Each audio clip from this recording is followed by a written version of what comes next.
The Kybalion. By the Three Initiates. The lips of wisdom are closed, except to the ears of understanding. Chapter 1. The Hermetic Philosophy. The lips of wisdom are closed, except to the ears of understanding. The Kybalion. From Old Egypt have come the fundamental esoteric and occult teachings which have so strongly influenced the philosophies of all races, nations and peoples, for several thousand years. Egypt, the home of the pyramids and the Sphinx, was the birthplace of the hidden wisdom and mystic teachings. From her secret doctrine all nations have borrowed. India, Persia, Chaldea, Media, China, Japan, Assyria, ancient Greece and Rome, and other ancient countries partook liberally at the feast of knowledge which the hierophants and masters of the land of Isis so freely provided for those who came prepared to partake of the great store of mystic and occult lore which the masterminds of that ancient land had gathered together. In ancient Egypt dwelt the great adepts and masters who have never been surpassed, and who seldom have been equaled, during the centuries that have taken their processional flight since the days of the great Hermes. In Egypt was located the great lodge of lodges of the mystics. At the doors of her temples entered the neophytes who afterward, as hierophants, adepts, and masters, traveled to the four corners of the earth, carrying with them the precious knowledge which they were ready, anxious, and willing to pass on to those who were ready to receive the same. All students of the occult recognized the debt that they owed to these venerable masters of that ancient land. But among these great masters of ancient Egypt there once dwelt one of whom masters hailed as the Master of Masters. This man, if man indeed he was, dwelt in Egypt in the earliest days. He was known as Hermes Trismegistus. He was the father of the occult wisdom, the founder of astrology, the discoverer of alchemy. The details of his life story are lost to history, owing to the lapse of the years, though several of the ancient countries disputed with each other in their claims to the honor of having furnished his birthplace, and this thousands of years ago. The date of his sojourn in Egypt, and that his last incarnation on this planet, is not now known, but it has been fixed at the early days of the oldest dynasties of Egypt, long before the days of Moses. The best authorities regard him as a contemporary of Abraham, and some of the Jewish traditions go so far as to claim that Abraham acquired a portion of his mystic knowledge from Hermes himself. As the years rolled by after his passing from this plane of life, tradition recording that he lived 300 years in the flesh, the Egyptians deified Hermes, and made him one of their gods, under the name of Thoth. Years after, the people of ancient Greece also made him one of their many gods, calling him Hermes, the god of wisdom. The Egyptians revered his memory for many centuries, yes, tens of centuries, calling him the scribe of the gods, and bestowing upon him, distinctively, his ancient title, Trismegistus, which means the thrice great, the great, the greatest great, etc. In all the ancient lands, the name of Hermes Trismegistus was revered, the name being synonymous with the fount of wisdom. Even to this day, we use the term hermetic in the sense of secret, sealed so that nothing can escape, etc., and this by reason of the fact that the followers of Hermes always observed the principle of secrecy in their teachings. They did not believe in casting pearls before swine, but rather held to the teaching, milk for babes, meat for strong men, both of which maxims are familiar to readers of the Christian scriptures, but both of which had been used by the Egyptians for centuries before the Christian era. And this policy of careful dissemination of the truth has always characterized the Hermetics, even unto the present day. The Hermetic teachings are to be found in all lands, among all religions, but never identified with any particular country, nor with any particular religious sect. This because of the warning of the ancient teachers against allowing the secret doctrine to become crystallized into a creed. The wisdom of this caution is apparent to all students of history. The ancient occultism of India and Persia degenerated, and was largely lost, owing to the fact that the teachers became priests, and so mixed theology with the philosophy, the result being that the occultism of India and Persia has been gradually lost amidst the mass of religious superstition, cults, creeds and gods. So it was with ancient Greece and Rome. So it was with the Hermetic teachings of the Gnostics and early Christians, which were lost at the time of Constantine, whose iron hand smothered philosophy with the blanket of theology, losing to the Christian Church that which was its very essence and spirit, and causing it to grope throughout several centuries before it found the way back to its ancient faith. The indications apparent to all careful observers in this 20th century being that the Church is now struggling to get back to its ancient mystic teachings. But there were always a few faithful souls who kept alive the flame, tending it carefully, and not allowing its light to become extinguished. And thanks to these staunch hearts and fearless minds, we have the truth still with us.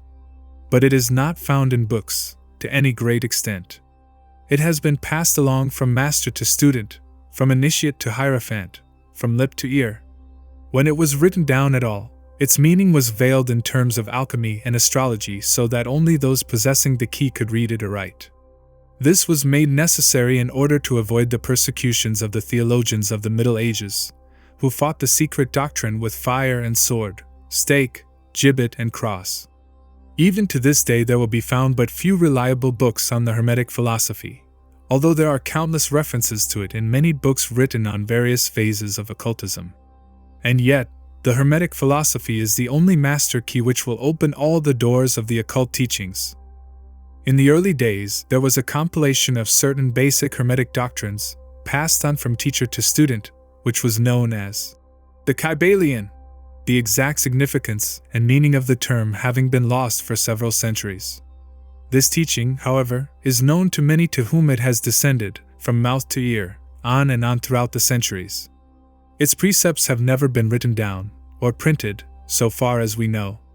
It was merely a collection of maxims, axioms, and precepts, which were non-understandable to outsiders, but which were readily understood by students, after the axioms, maxims, and precepts had been explained and exemplified by the Hermetic initiates to their neophytes. These teachings really constituted the basic principles of the art of Hermetic alchemy, which, contrary to the general belief, dealt in the mastery of mental forces, rather than material elements, the transmutation of one kind of mental vibrations into others, instead of the changing of one kind of metal into another. The legends of the philosopher's stone, which would turn base metal into gold, was an allegory relating to Hermetic philosophy, readily understood by all students of true Hermeticism. In this little book, of which this is the first lesson, we invite our students to examine into the Hermetic teachings, as set forth in the Kybalion, and as explained by ourselves, humble students of the teachings, who, while bearing the title of initiates, are still students at the feet of Hermes, the Master. We herein give you many of the maxims, axioms and precepts of the Kybalion, accompanied by explanations and illustrations which we deem likely to render the teachings more easily comprehended by the modern student, particularly as the original text is purposely veiled in obscure terms. The original maxims, axioms, and precepts of the Kybalion are printed herein, in italics, the proper credit being given. Our own work is printed in the regular way, in the body of the work. We trust that the many students to whom we now offer this little work will derive as much benefit from the study of its pages as have the many who have gone on before, treading the same path to mastery throughout the centuries that have passed since the times of Hermes Trismegistus, the master of masters, the great. In the words of the Kybalion, where fall the footsteps of the master, the ears of those ready for his teaching open wide. The Kybalion. When the ears of the student are ready to hear, then cometh the lips to fill them with wisdom. The Kybalion.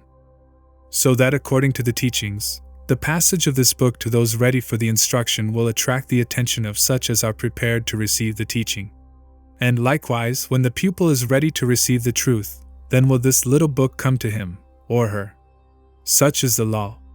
The Hermetic principle of cause and effect, in its aspect of the law of attraction, will bring lips and ear together, pupil and book in company. So mote it be. Chapter 2. The 7 Hermetic Principles. The principles of truth are 7. He who knows these, understandingly, possesses the magic key before whose touch all the doors of the temple fly open. The Kybalion. The 7 Hermetic Principles, upon which the entire Hermetic philosophy is based, are as follows. 1. The principle of mentalism. 2. The principle of correspondence. 3. The principle of vibration. 4. The principle of polarity. 5. The principle of rhythm. 6. The principle of cause and effect. 7. The principle of gender. These 7 principles will be discussed and explained as we proceed with these lessons. A short explanation of each, however, may as well be given at this point. 1. The principle of mentalism. The all is mind, the universe is mental. The Kybalion. This principle embodies the truth that all is mind.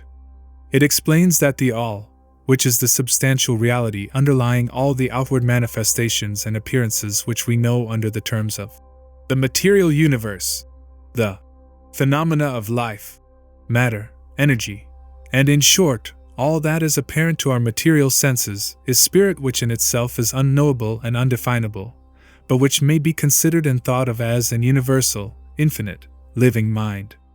It also explains that all the phenomenal world or universe is simply a mental creation of the all, subject to the laws of created things, and that the universe, as a whole, and in its parts or units, has its existence in the mind of the all, in which mind we live and move and have our being.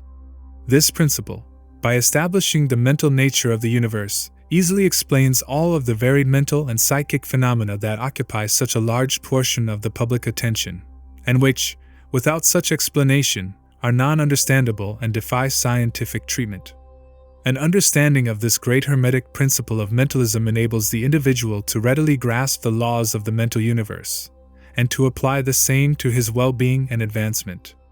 The Hermetic student is enabled to apply intelligently the great mental laws, instead of using them in a haphazard manner. With the master key in his possession, the student may unlock the many doors of the mental and psychic temple of knowledge, and enter the same freely and intelligently. This principle explains the true nature of energy, power, and matter, and why and how all these are subordinate to the mastery of mind. One of the old Hermetic masters wrote, long ages ago, "He who grasps the truth of the mental nature of the universe is well advanced on the path to mastery." And these words are as true today as at the time they were first written. Without this master key, mastery is impossible, and the student knocks in vain at the many doors of the temple. 2. The principle of correspondence. As above, so below, as below, so above. The Kybalion. This principle embodies the truth that there is always a correspondence between the laws and phenomena of the various planes of being and life. The old Hermetic axiom ran in these words: as above, so below, as below, so above. And the grasping of this principle gives one the means of solving many a dark paradox and hidden secret of nature. There are planes beyond our knowing, but when we apply the principle of correspondence to them, we are able to understand much that would otherwise be unknowable to us. This principle is of universal application and manifestation on the various planes of the material, mental, and spiritual universe. It is an universal law. The ancient Hermetists considered this principle as one of the most important mental instruments by which man was able to pry aside the obstacles which hid from view the unknown.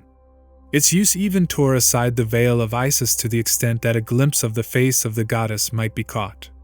Just as a knowledge of the principles of geometry enables man to measure distant suns and their movements, while seated in his observatory, so a knowledge of the principle of correspondence enables man to reason intelligently from the known to the unknown. Studying the monad, he understands the archangel. 3. The principle of vibration. Nothing rests, everything moves, everything vibrates. The Kybalion. This principle embodies the truth that everything is in motion, everything vibrates, nothing is at rest. Facts which modern science endorses, and which each new scientific discovery tends to verify. And yet this Hermetic principle was enunciated thousands of years ago by the masters of ancient Egypt. This principle explains that the differences between different manifestations of matter, energy, mind, and even spirit result largely from varying rates of vibration. From the all, which is pure spirit, down to the grossest form of matter, all is in vibration. The higher the vibration, the higher the position in the scale. The vibration of spirit is at such an infinite rate of intensity and rapidity that it is practically at rest, just as a rapidly moving wheel seems to be motionless. And at the other end of the scale, there are gross forms of matter whose vibrations are so low as to seem at rest. Between these poles, there are millions upon millions of varying degrees of vibration. From corpuscle and electron, atom and molecule, to worlds and universes, everything is in vibratory motion. This is also true on the planes of energy and force, which are but varying degrees of vibration, and also on the mental planes, whose states depend upon vibrations, and even on to the spiritual planes. An understanding of this principle, with the appropriate formulas, enables Hermetic students to control their own mental vibrations as well as those of others. The masters also apply this principle to the conquering of natural phenomena, in various ways. He who understands the principle of vibration has grasped the scepter of power, says one of the old writers. 4. The principle of polarity. Everything is dual, everything has poles, everything has its pair of opposites. Like and unlike are the same, opposites are identical in nature, but different in degree. Extremes meet, all truths are but half-truths, all paradoxes may be reconciled. The Kybalion. This principle embodies the truth that everything is dual, everything has two poles, everything has its pair of opposites, all of which were old Hermetic axioms. It explains the old paradoxes that have perplexed so many, which have been stated as follows. Thesis and antithesis are identical in nature, but different in degree. Opposites are the same, differing only in degree. The pairs of opposites may be reconciled. Extremes meet. Everything is and isn't, at the same time. All truths are but half-truths. Every truth is half-false. There are two sides to everything, etc., etc., etc. It explains that in everything there are two poles, or opposite aspects, and that opposites are really only the two extremes of the same thing, with many varying degrees between them. To illustrate, heat and cold, although opposites are really the same thing, the differences consisting merely of degrees of the same thing. Look at your thermometer and see if you can discover where heat terminates and cold begins. There is no such thing as absolute heat or absolute cold. The two terms, heat and cold, simply indicate varying degrees of the same thing, and that same thing, which manifests as heat and cold, is merely a form, variety, and rate of vibration. So heat and cold are simply the two poles of that which we call heat, and the phenomena attendant thereupon are manifestations of the principle of polarity. The same principle manifests in the case of light and darkness, which are the same thing, the difference consisting of varying degrees between the two poles of the phenomena. Where does darkness leave off and light begin? What is the difference between large and small, between hard and soft, between black and white, between sharp and dull, between noise and quiet, between high and low, between positive and negative? The principle of polarity explains these paradoxes, and no other principle can supersede it. The same principle operates on the mental plane. Let us take a radical and extreme example, that of love and hate, two mental states apparently totally different. And yet there are degrees of hate and degrees of love, and a middle point in which we use the terms like or dislike, which shade into each other so gradually that sometimes we are at a loss to know whether we like or dislike, or neither.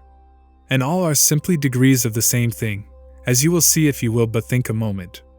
And more than this, and considered of more importance by the Hermetists, it is possible to change the vibrations of hate to the vibrations of love in one's own mind, and in the minds of others.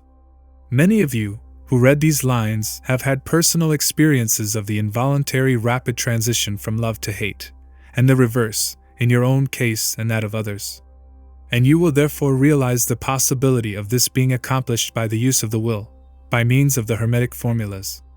Good and evil are but the poles of the same thing, and the Hermetist understands the art of transmuting evil into good, by means of an application of the principle of polarity. In short, the art of polarization becomes a phase of mental alchemy, known and practiced by the ancient and modern Hermetic masters. An understanding of the principle will enable one to change his own polarity, as well as that of others, if he will devote the time and study necessary to master the art. 5. The principle of rhythm. Everything flows out and in. Everything has its tides. All things rise and fall. The pendulum swing manifests in everything. The measure of the swing to the right is the measure of the swing to the left. Rhythm compensates. The Kybalion. This principle embodies the truth that in everything there is manifested a measured motion, to and fro, a flow and inflow, a swing backward and forward, a pendulum-like movement, a tide-like ebb and flow, a high tide and low tide, between the two poles which exist in accordance with the principle of polarity described a moment ago. There is always an action and a reaction, an advance and a retreat, a rising and a sinking. This is in the affairs of the universe, suns, worlds, men, animals, mind, energy, and matter. This law is manifest in the creation and destruction of worlds, in the rise and fall of nations, in the life of all things, and finally in the mental states of man, and it is with this latter that the Hermetists find the understanding of the principle most important. The Hermetists have grasped this principle, finding its universal application, and have also discovered certain means to overcome its effects in themselves by the use of the appropriate formulas and methods. They apply the mental law of neutralization. They cannot annul the principle, or cause it to cease its operation, but they have learned how to escape its effects upon themselves to a certain degree depending upon the mastery of the principle. They have learned how to use it, instead of being used by it. In this and similar methods consists the art of the Hermetists. The master of Hermetics polarizes himself at the point at which he desires to rest, and then neutralizes the rhythmic swing of the pendulum which would tend to carry him to the other pole. All individuals who have attained any degree of self-mastery do this to a certain degree, more or less unconsciously, but the master does this consciously, and by the use of his will, and attains a degree of poise and mental firmness almost impossible of belief on the part of the masses who are swung backward and forward like a pendulum. This principle and that of polarity have been closely studied by the Hermetists, and the methods of counteracting, neutralizing, and using them form an important part of the Hermetic mental alchemy. 6. The principle of cause and effect. Every cause has its effect. Every effect has its cause. Everything happens according to law. Chance is but a name for law not recognized. There are many planes of causation, but nothing escapes the law. The Kybalion. This principle embodies the fact that there is a cause for every effect, an effect from every cause. It explains that everything happens according to law, that nothing ever merely happens, that there is no such thing as chance, that while there are various planes of cause and effect, the higher dominating the lower planes, still nothing ever entirely escapes the law.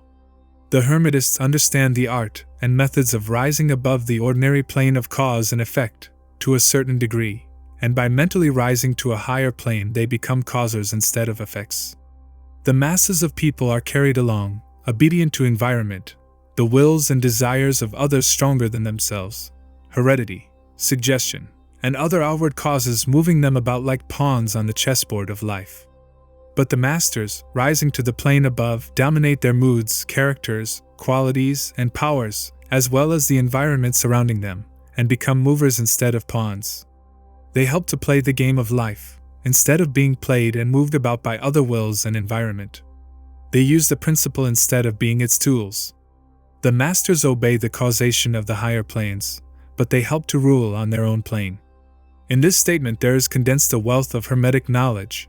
Let him read who can. 7. The principle of gender. Gender is in everything. Everything has its masculine and feminine principles. Gender manifests on all planes. The Kybalion.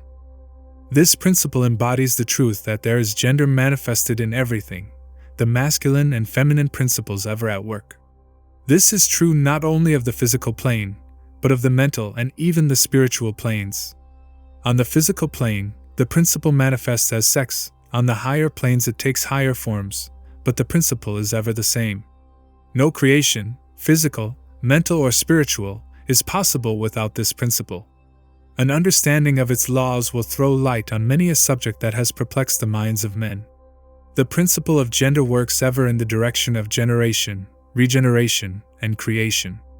Everything and every person contains the two elements or principles, or this great principle, within it, him or her. Every male thing has the female element also. Every female contains also the male principle. If you would understand the philosophy of mental and spiritual creation, generation, and regeneration, you must understand and study this Hermetic principle. It contains the solution of many mysteries of life.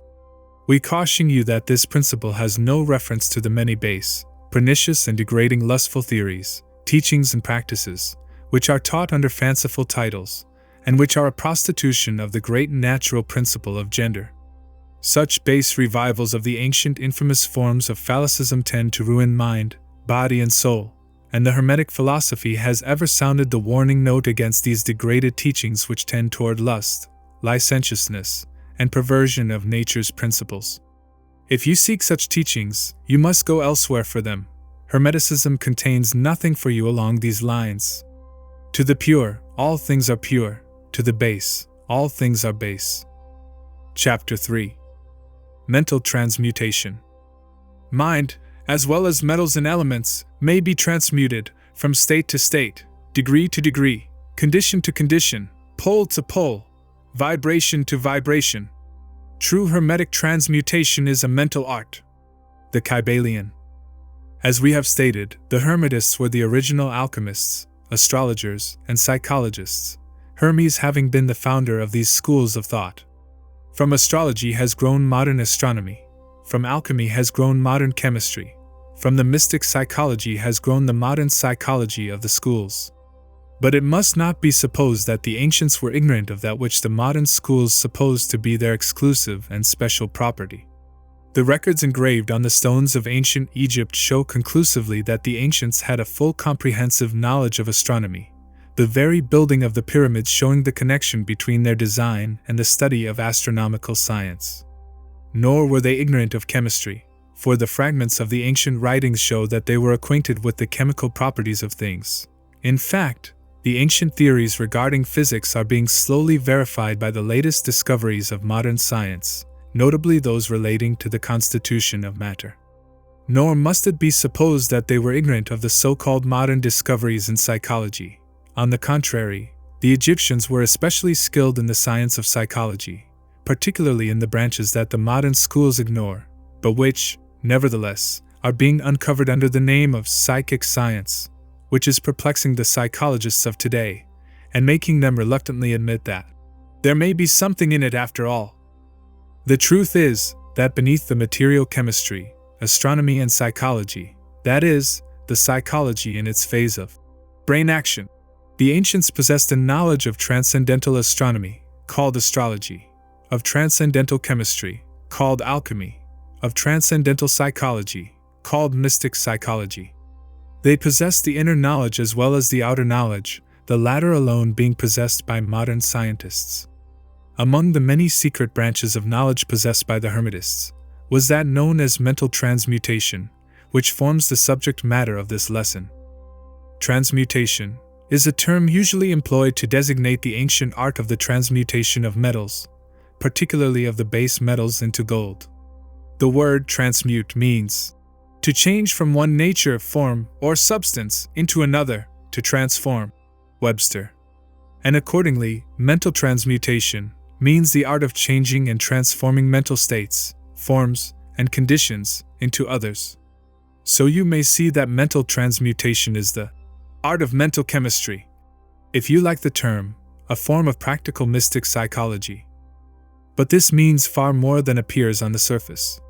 Transmutation, alchemy, or chemistry on the mental plane is important enough in its effects, to be sure, and if the art stopped there it would still be one of the most important branches of study known to man. But this is only the beginning. Let us see why. The first of the 7 Hermetic principles is the principle of mentalism, the axiom of which is, the all is mind, the universe is mental, which means that the underlying reality of the universe is mind, and the universe itself is mental, that is, existing in the mind of the all. We shall consider this principle in succeeding lessons, But let us see the effect of the principle if it be assumed to be true. If the universe is mental in its nature, then mental transmutation must be the art of changing the conditions of the universe, along the lines of matter, force, and mind. So you see, therefore, that mental transmutation is really the magic, of which the ancient writers had so much to say in their mystical works, and about which they gave so few practical instructions. If all be mental, then the art which enables one to transmute mental conditions must render the master the controller of material conditions as well as those ordinarily called mental. As a matter of fact, none but advanced mental alchemists have been able to attain the degree of power necessary to control the grosser physical conditions, such as the control of the elements of nature, the production or cessation of tempests, the production and cessation of earthquakes and other great physical phenomena. But that such men have existed, and do exist today, is a matter of earnest belief to all advanced occultists of all schools. That the masters exist, and have these powers, the best teachers assure their students, having had experiences which justify them in such belief and statements. These masters do not make public exhibitions of their powers, but seek seclusion from the crowds of men, in order to better work their way along the path of attainment. We mention their existence, at this point, merely to call your attention to the fact that their power is entirely mental, and operates along the lines of the higher mental transmutation, under the Hermetic principle of mentalism. The universe is mental, the Kybalion. But students and Hermetists of lesser degree than masters, the initiates and teachers, are able to freely work along the mental plane, in mental transmutation. In fact, all that we call psychic phenomena, mental influence, mental science, new thought phenomena, etc., operates along the same general lines, for there is but one principle involved, no matter by what name the phenomena be called. The student and practitioner of mental transmutation works among the mental plane, transmuting mental conditions, states, etc., into others, according to various formulas, more or less efficacious. The various treatments, affirmations, denials, etc., of the schools of mental science are but formulas, often quite imperfect and unscientific, of the Hermetic art. The majority of modern practitioners are quite ignorant compared to the ancient masters, for they lack the fundamental knowledge upon which the work is based.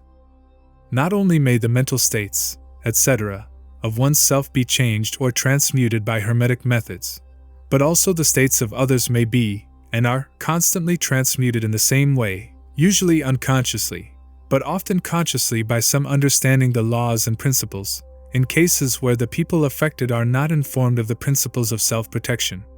And more than this, as many students and practitioners of modern mental science know, every material condition depending upon the minds of other people may be changed or transmuted in accordance with the earnest desire, will, and treatments of person desiring changed conditions of life.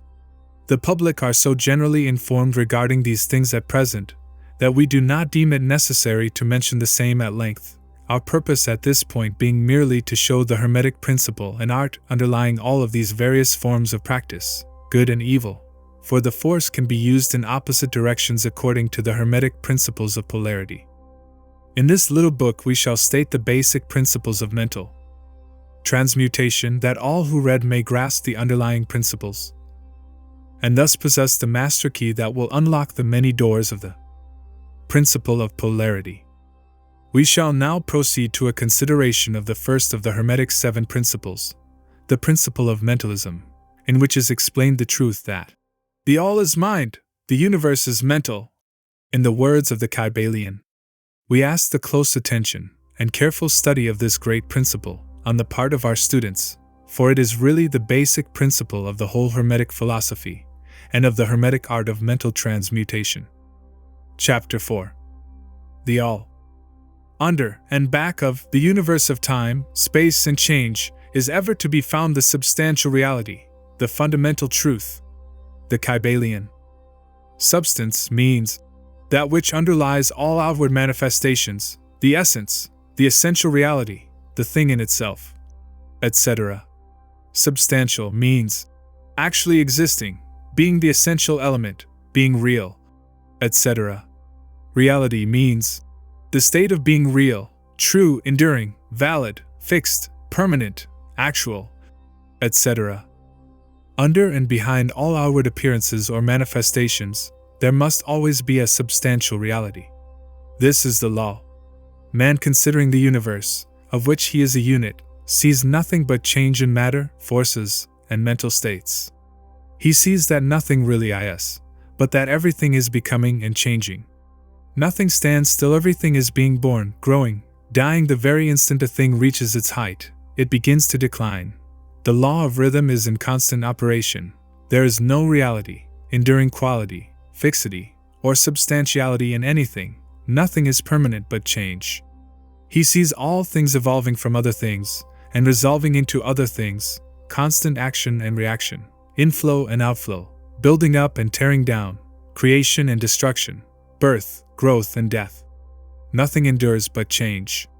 And if he be a thinking man, he realizes that all of these changing things must be but outward appearances or manifestations of some underlying power, some substantial reality.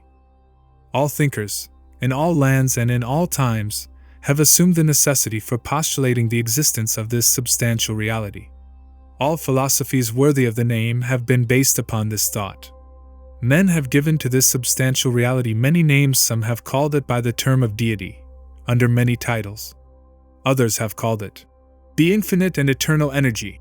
Others have tried to call it matter, but all have acknowledged its existence.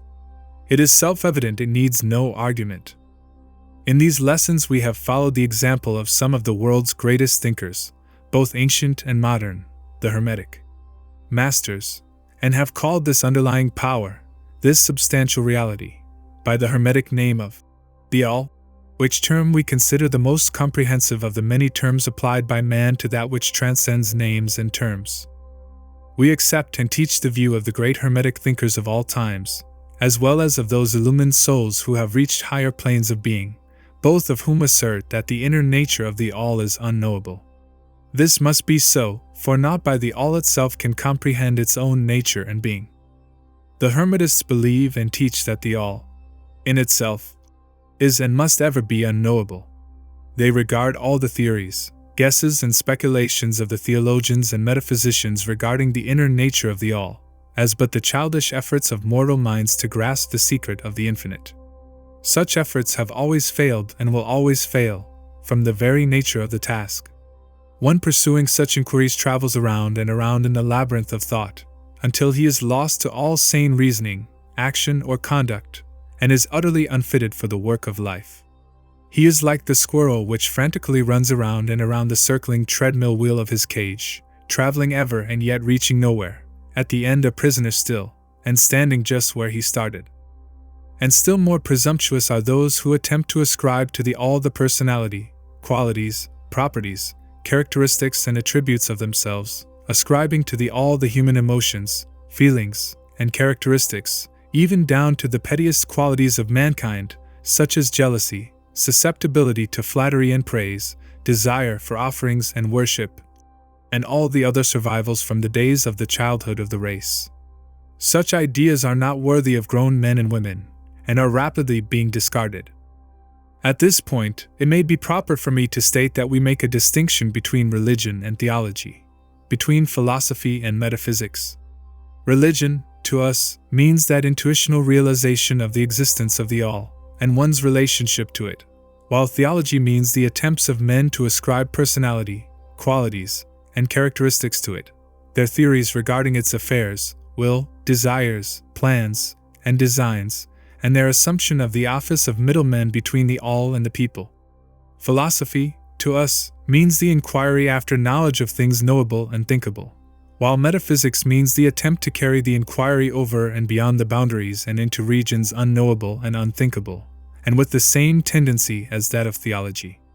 And consequently, both religion and philosophy mean to us things having roots in reality, while theology and metaphysics seem like broken reeds, rooted in the quicksands of ignorance, and affording naught but the most insecure support for the mind or soul of man. We do not insist upon our students accepting these definitions, we mention them merely to show our position. At any rate, you shall hear very little about theology and metaphysics in these lessons.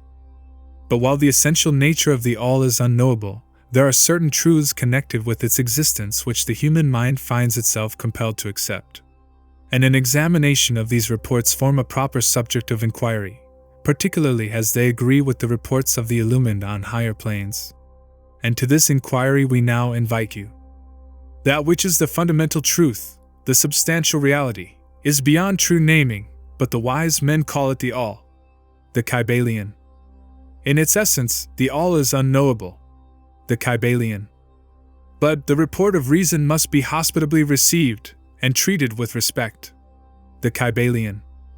The human reason, whose reports we must accept so long as we think at all, informs us as follows regarding the All, and that without attempting to remove the veil of the unknowable. 1. The All must be all that really is. There can be nothing existing outside of the All, else the All would not be the All. 2. The All must be infinite, for there is nothing else to define, confine, bound, limit, or restrict the All. It must be infinite in time, or eternal. It must have always continuously existed, for there is nothing else to have ever created it, and something can never evolve from nothing, and if it had ever not been, even for a moment, it would not be now. It must continuously exist forever, for there is nothing to destroy it, and it can never not be, even for a moment, because something can never become nothing. It must be infinite in space. It must be everywhere, for there is no place outside of the All. It cannot be otherwise than continuous in space, without break, cessation, separation, or interruption, for there is nothing to break, separate, or interrupt its continuity, and nothing with which to fill in the gaps. It must be infinite in power, or absolute, for there is nothing to limit, restrict, restrain, confine, disturb, or condition it. It is subject to no other power, for there is no other power. 3. The All must be immutable, or not subject to change in its real nature, for there is nothing to work changes upon and nothing into which it could change, nor from which it could have changed. It cannot be added to nor subtracted from, increased nor diminished, nor become greater or lesser in any respect whatsoever. It must have always been, and must always remain, just what it is now, the All. There has never been, is not now, and never will be, anything else into which it can change. The All being infinite, absolute, eternal, and unchangeable, it must follow that anything finite, changeable, fleeting, and conditioned cannot be the All. And as there is nothing outside of the All, in reality, then any and all such finite things must be as nothing in reality. Now do not become befogged, nor frightened. We are not trying to lead you into the Christian Science field under cover of Hermetic philosophy. There is a reconciliation of this apparently contradictory state of affairs. Be patient, we will reach it in time. We see around us that which is called matter, which forms the physical foundation for all forms. Is the All merely matter? Not at all. Matter cannot manifest life or mind, and as life and mind are manifested in the universe, the All cannot be matter, for nothing rises higher than its own source.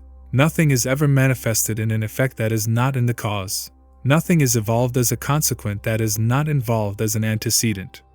And then modern science informs us that there is really no such thing as matter, that what we call matter is merely interrupted energy or force. That is, energy or force at a low rate of vibration. As a recent writer has said, matter has melted into mystery. Even material science has abandoned the theory of matter, and now rests on the basis of energy. Then is the All mere energy or force? Not energy or force as the materialists use the terms, for their energy and force are blind, mechanical things, devoid of life or mind. Life and mind can never evolve from blind energy or force, for the reason given a moment ago. Nothing can rise higher than its source. Nothing is evolved unless it is involved. Nothing manifests in the effect, unless it is in the cause. And so the All cannot be mere energy or force, for if it were, then there would be no such things as life and mind in existence. And we know better than that, for we are alive and using mind to consider this very question. And so are those who claim that energy or force is everything. What is there then higher than matter or energy that we know to be existent in the universe? Life and mind. Life and mind in all their varying degrees of unfoldment. Then, you ask, Do you mean to tell us that the all is life and mind? Yes. And no, is our answer. If you mean life and mind as we poor petty mortals know them, we say no. The all is not that. But what kind of life and mind do you mean? You ask. The answer is, living mind, as far above that which mortals know by those words, as life and mind are higher than mechanical forces, or matter, infinite living mind as compared to finite. Life and mind. We mean that which the illumined souls mean when they reverently pronounce the word Spirit. The all is infinite living mind, the illumined call it Spirit. Chapter 5. The Mental Universe. The universe is mental, held in the mind of the all. The Kybalion. The all is spirit. But what is spirit? This question cannot be answered, for the reason that its definition is practically that of the all, which cannot be explained or defined. Spirit is simply a name that men give to the highest conception of infinite living mind. It means the real essence. It means living mind, as much superior to life and mind as we know them, as the latter are superior to mechanical energy and matter. Spirit transcends our understanding, and we use the term merely that we may think or speak of the all. For the purposes of thought and understanding, we are justified in thinking of spirit as infinite living mind, at the same time acknowledging that we cannot fully understand it. We must either do this or stop thinking of the matter at all. Let us now proceed to a consideration of the nature of the universe, as a whole and in its parts. What is the universe? We have seen that there can be nothing outside of the all. Then is the universe the all? No, this cannot be, because the universe seems to be made up of many, and is constantly changing, and in other ways it does not measure up to the ideas that we are compelled to accept regarding the all, as stated in our last lesson. Then if the universe be not the all, then it must be nothing. Such is the inevitable conclusion of the mind at first thought. But this will not satisfy the question, for we are sensible of the existence of the universe. Then if the universe is neither the all, nor nothing, what can it be? Let us examine this question. If the universe exists at all, or seems to exist, it must proceed in some way from the all. It must be a creation of the all. But as something can never come from nothing, from what could the all have created it? Some philosophers have answered this question by saying that the all created the universe from itself, that is, from the being and substance of the all. But this will not do, for the all cannot be subtracted from, nor divided, as we have seen. And then again, if this be so, would not each particle in the universe be aware of its being the all? The all could not lose its knowledge of itself, nor actually become an atom, or blind force, or lowly living thing. Some men, indeed, realizing that the all is indeed all, and also recognizing that they, the men, existed, have jumped to the conclusion that they and the all were identical, and they have filled the air with shouts of, "I am God," to the amusement of the multitude and the sorrow of sages. The claim of the corpuscle that, "I am man," would be modest in comparison. But what indeed is the universe, if it be not the all, not yet created by the all having separated itself into fragments? What else can it be? Of what else can it be made? This is the great question. Let us examine it carefully. We find here that the principle of correspondence, see lesson I, comes to our aid here. The old Hermetic axiom, as above so below, may be pressed into service at this point. Let us endeavor to get a glimpse of the workings on higher planes by examining those on our own. The principle of correspondence must apply to this as well as to other problems. Let us see. On his own plane of being, how does man create? Well, first, he may create by making something out of outside materials. But this will not do, for there are no materials outside of the all with which it may create. Well then, secondly, man procreates or reproduces his kind by the process of begetting, which is self-multiplication accomplished by transferring a portion of his substance to his offspring. But this will not do, because the all cannot transfer or subtract a portion of itself, nor can it reproduce or multiply itself. In the first place there would be a taking away, and in the second case a multiplication or addition to the all, both thoughts being an absurdity. Is there no third way in which man creates? Yes, there is, he creates mentally.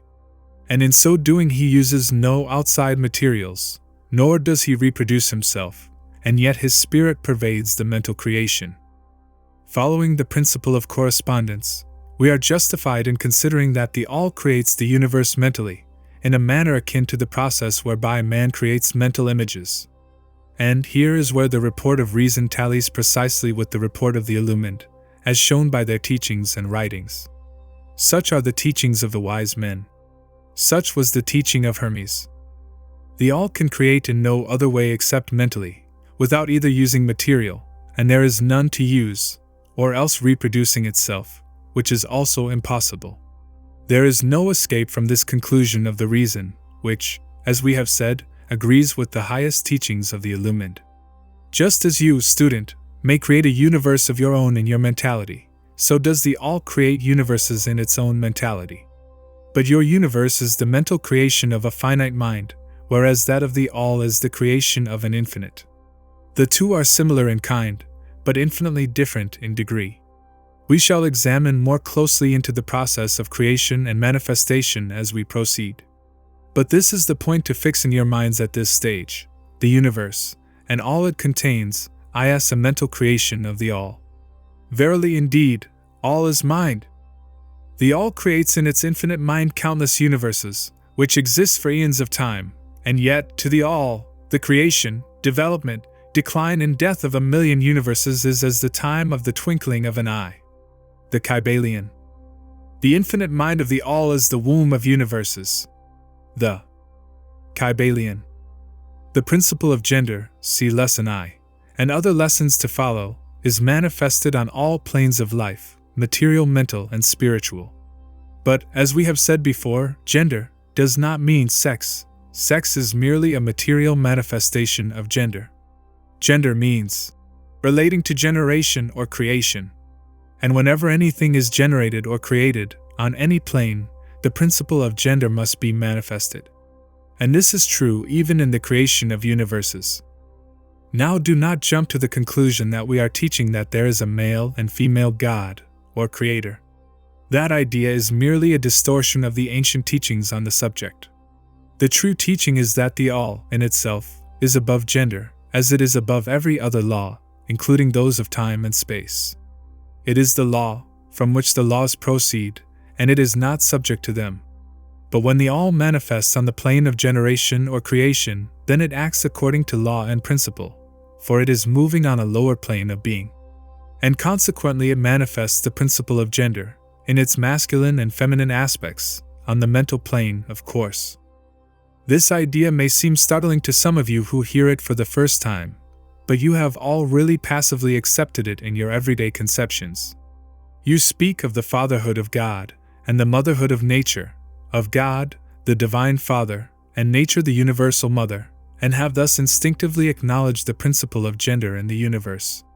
Is this not so? But the Hermetic teaching does not imply a real duality. The All is one. The two aspects are merely aspects of manifestation. The teaching is that the masculine principle manifested by the All stands, in a way, apart from the actual mental creation of the universe. It projects its will toward the feminine principle, which may be called nature, whereupon the latter begins the actual work of the evolution of the universe, from simple centers of activity, on to man, and then on and on still higher, all according to well-established and firmly enforced laws of nature. If you prefer the old figures of thought, you may think of the masculine principle as God, the Father, and of the feminine principle as nature, the universal mother, from whose womb all things have been born. This is more than a mere poetic figure of speech. It is an idea of the actual process of the creation of the universe. But always remember that the All is but one, and that in its infinite mind the universe is generated, created, and exists. It may help you to get the proper idea, if you will apply the law of correspondence to yourself and your own mind. You know that the part of you which you call I, in a sense, stands apart and witnesses the creation of mental images in your own mind. The part of your mind in which the mental generation is accomplished may be called the me, in distinction from the I, which stands apart and witnesses and examines the thoughts, ideas, and images of the me. As above, so below. Remember, and the phenomena of one plane may be employed to solve the riddles of higher or lower planes. Is it any wonder that you, the child, feel that instinctive reverence for the all, which feeling we call religion, that respect and reverence for the Father Mind? Is it any wonder that, when you consider the works and wonders of nature, you are overcome with a mighty feeling which has its roots away down in your inmost being? It is the Mother Mind that you are pressing close up to, like a babe to the breast. Do not make the mistake of supposing that the little world you see around you, the earth, which is a mere grain of dust in the universe, is the universe itself. There are millions upon millions of such worlds, and greater. And there are millions of such universes in existence within the infinite mind of the All. And even in our own little solar system there are regions and planes of life far higher than ours, and beings compared to which we earthbound mortals are as the slimy life forms that dwell on the ocean's bed when compared to man. There are beings with powers and attributes higher than man has ever dreamed of the gods possessing. And yet these beings were once as you, and still lower, and you will be even as they, and still higher, in time, for such is the destiny of man as reported by the illumined. And death is not real, even in the relative sense, it is but birth to a new life, and you shall go on, and on, and on, to higher and still higher planes of life, for eons upon eons of time. The universe is your home, and you shall explore its farthest recesses before the end of time. You are dwelling in the infinite mind of the All, and your possibilities and opportunities are infinite, both in time and space. And at the end of the grand cycle of eons, when the All shall draw back into itself all of its creations, you will go gladly, for you will then be able to know the whole truth of being at one with the All. Such is the report of the illumined, those who have advanced well along the path. And in the meantime, rest calm and serene. You are safe and protected by the infinite power of the Father-Mother Mind. Within the Father-Mother Mind, mortal children are at home. The Kybalion. There is not one who is fatherless, nor motherless in the universe. The Kybalion. Chapter 6. The Divine Paradox. The half-wise, recognizing the comparative unreality of the universe, imagine that they may defy its laws. Such are vain and presumptuous fools, and they are broken against the rocks and torn asunder by the elements by reason of their folly.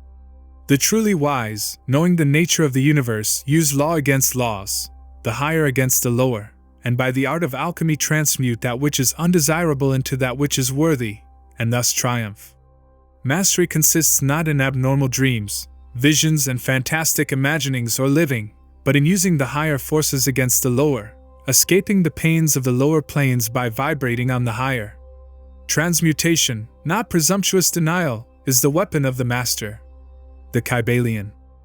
This is the paradox of the universe, resulting from the principle of polarity which manifests when the All begins to create.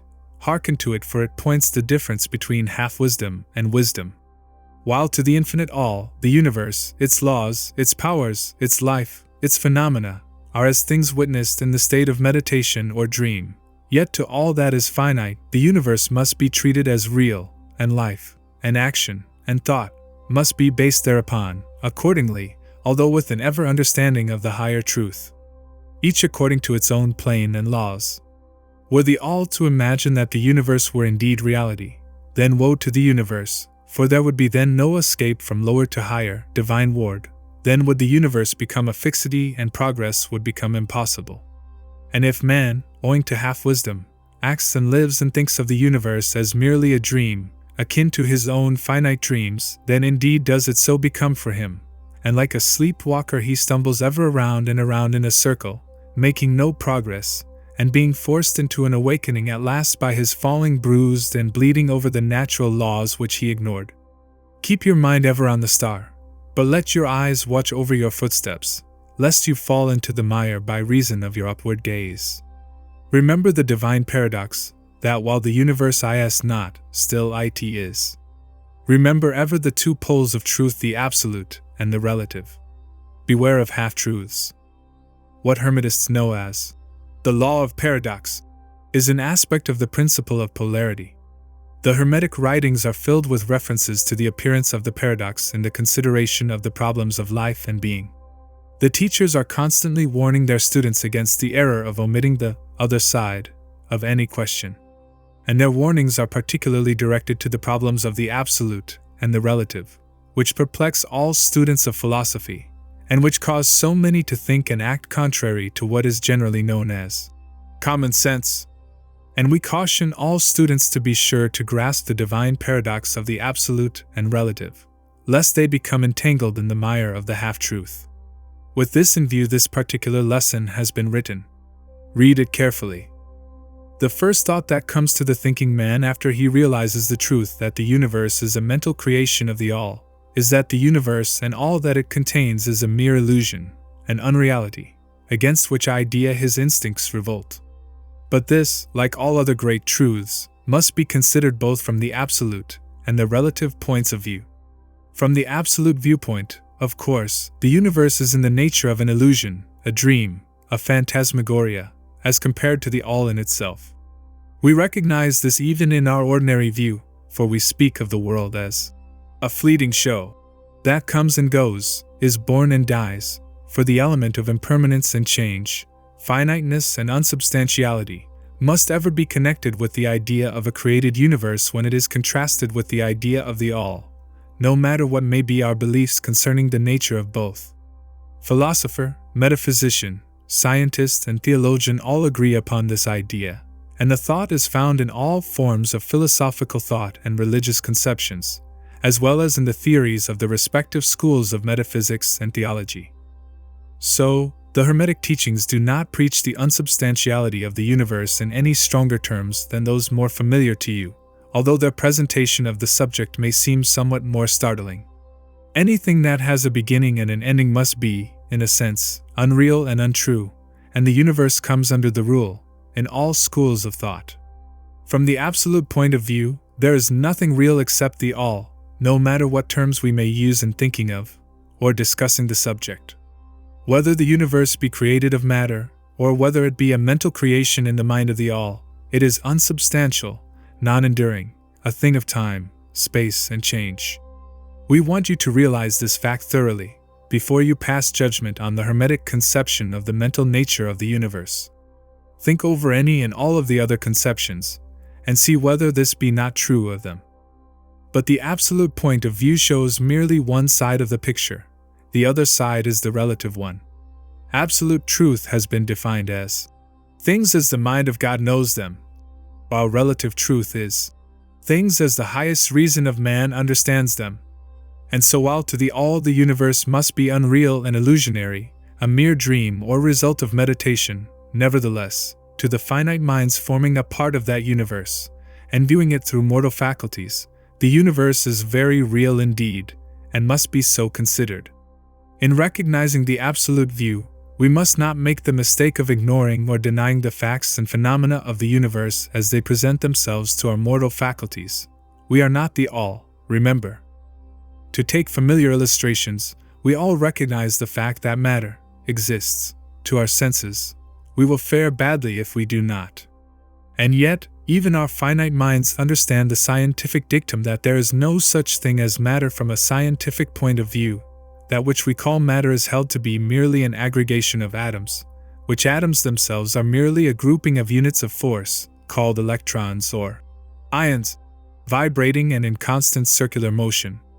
We kick a stone and we feel the impact. It seems to be real, notwithstanding that we know it to be merely what we have stated above. But remember that our foot, which feels the impact by means of our brains, is likewise matter, so constituted of electrons, and for that matter so are our brains.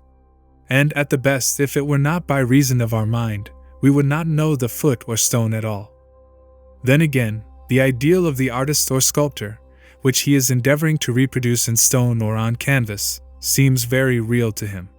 So do the characters in the mind of the author, or dramatist, which he seeks to express so that others may recognize them. And if this be true in the case of our finite minds, what must be the degree of reality in the mental images created in the mind of the infinite? Oh, friends, to mortals this universe of mentality is very real indeed. It is the only one we can ever know, though we rise from plane to plane, higher and higher in it. To know it otherwise, but actual experience, we must be the all itself. It is true that the higher we rise in the scale, the nearer to the mind of the Father we reach, the more apparent becomes the illusory nature of finite things.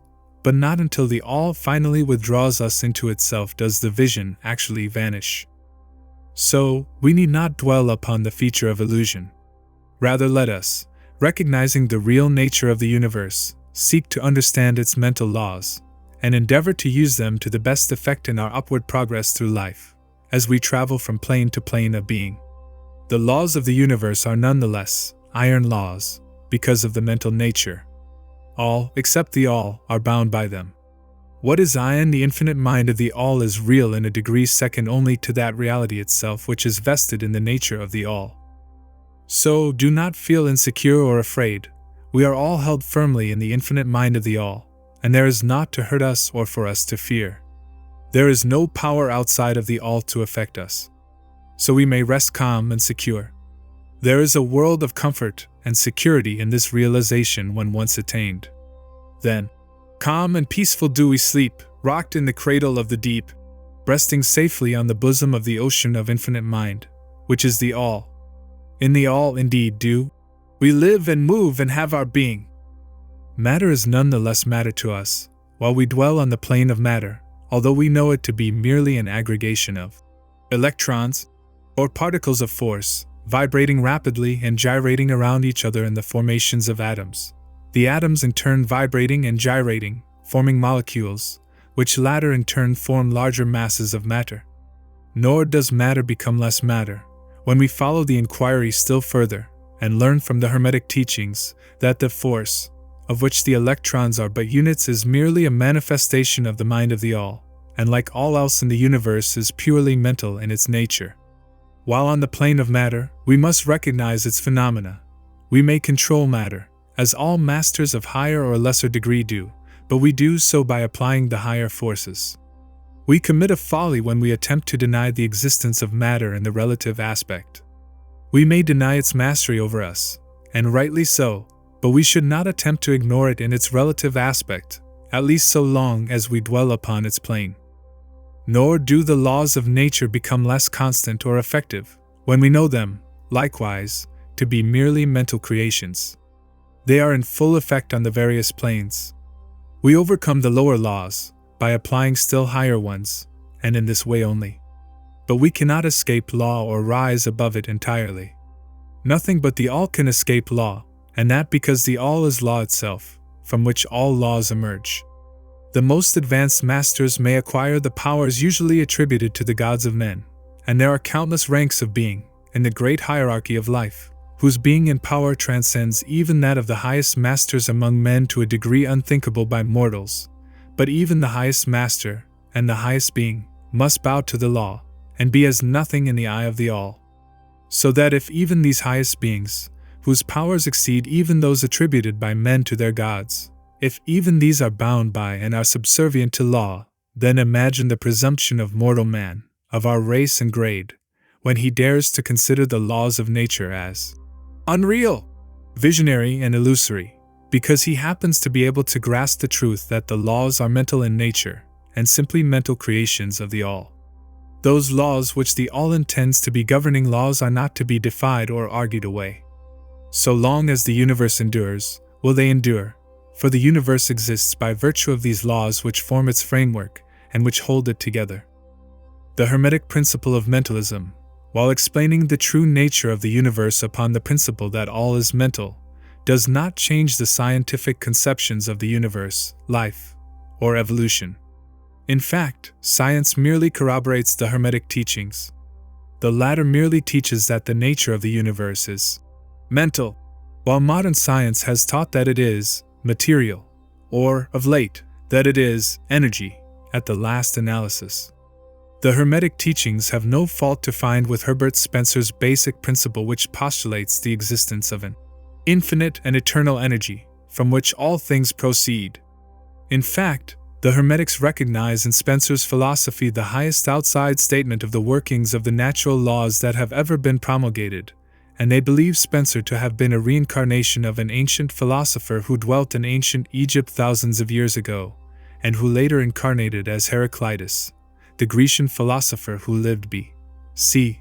500, and they regard his statement of the infinite and eternal energy as directly in the line of the Hermetic teachings, always with the addition of their own doctrine that his energy is the energy of the mind of the all. With the master key of the Hermetic philosophy, the student of Spencer will be able to unlock many doors of the inner philosophical conceptions of the great English philosopher, whose work shows the results of the preparation of his previous incarnations. His teachings regarding evolution and rhythm are in almost perfect agreement with the Hermetic teachings regarding the principle of rhythm. So, the student of Hermetics need not lay aside any of his cherished scientific views regarding the universe. All he is asked to do is to grasp the underlying principle of the all is mind, the universe is mental, held in the mind of the all. He will find that the other 6 of the 7 principles will fit into his scientific knowledge and will serve to bring out obscure points and to throw light in dark corners. This is not to be wondered at when we realize the influence of the Hermetic thought of the early philosophers of Greece, upon whose foundations of thought the theories of modern science largely rest. The acceptance of the first Hermetic principle, mentalism, is the only great point of difference between modern science and Hermetic students, and science is gradually moving toward the Hermetic position in its groping in the dark for a way out of the labyrinth into which it has wandered in its search for reality. The purpose of this lesson is to impress upon the minds of our students the fact that, to all intents and purposes, the universe and its laws, and its phenomena, are just as real, so far as man is concerned, as they would be under the hypotheses of materialism or energism. Under any hypothesis, the universe in its outer aspect is changing, ever-flowing, and transitory, and therefore devoid of substantiality and reality. But note the other pole of the truth. Under the same hypotheses, we are compelled to act and live as if the fleeting things were real and substantial. With this difference, always, between the various hypotheses, that under the old views mental power was ignored as a natural force, while under mentalism it becomes the greatest natural force. And this one difference revolutionizes life, to those who understand the principle, and its resulting laws and practice. So, finally, students all grasp the advantage of mentalism, and learn to know, use and apply the laws resulting therefrom. But do not yield to the temptation which, as the Kybalion states, overcomes the half-wise and which causes them to be hypnotized by the apparent unreality of things, the consequence being that they wander about like dream people dwelling in a world of dreams, ignoring the practical work and life of man, the end being that they are broken against the rocks and torn asunder by the elements, by reason of their folly. Rather follow the example of the wise, which the same authority states. Use law against laws, the higher against the lower, and by the art of alchemy transmute that which is undesirable into that which is worthy, and thus triumph. Following the authority, let us avoid the half-wisdom, which is folly, which ignores the truth that mastery consists not in abnormal dreams, visions, and fantastic imaginings or living, but in using the higher forces against the lower, escaping the pains of the lower planes by vibrating on the higher. Remember always, student, that transmutation, not presumptuous denial, is the weapon of the master. The above quotations are from the Kybalion, and are worthy of being committed to memory by the student. We do not live in a world of dreams, but in a universe which, while relative, is real so far as our lives and actions are concerned. Our business in the universe is not to deny its existence, but to live, using the laws to rise from lower to higher, living on, doing the best that we can under the circumstances arising each day, and living, so far as is possible, to our biggest ideas and ideals.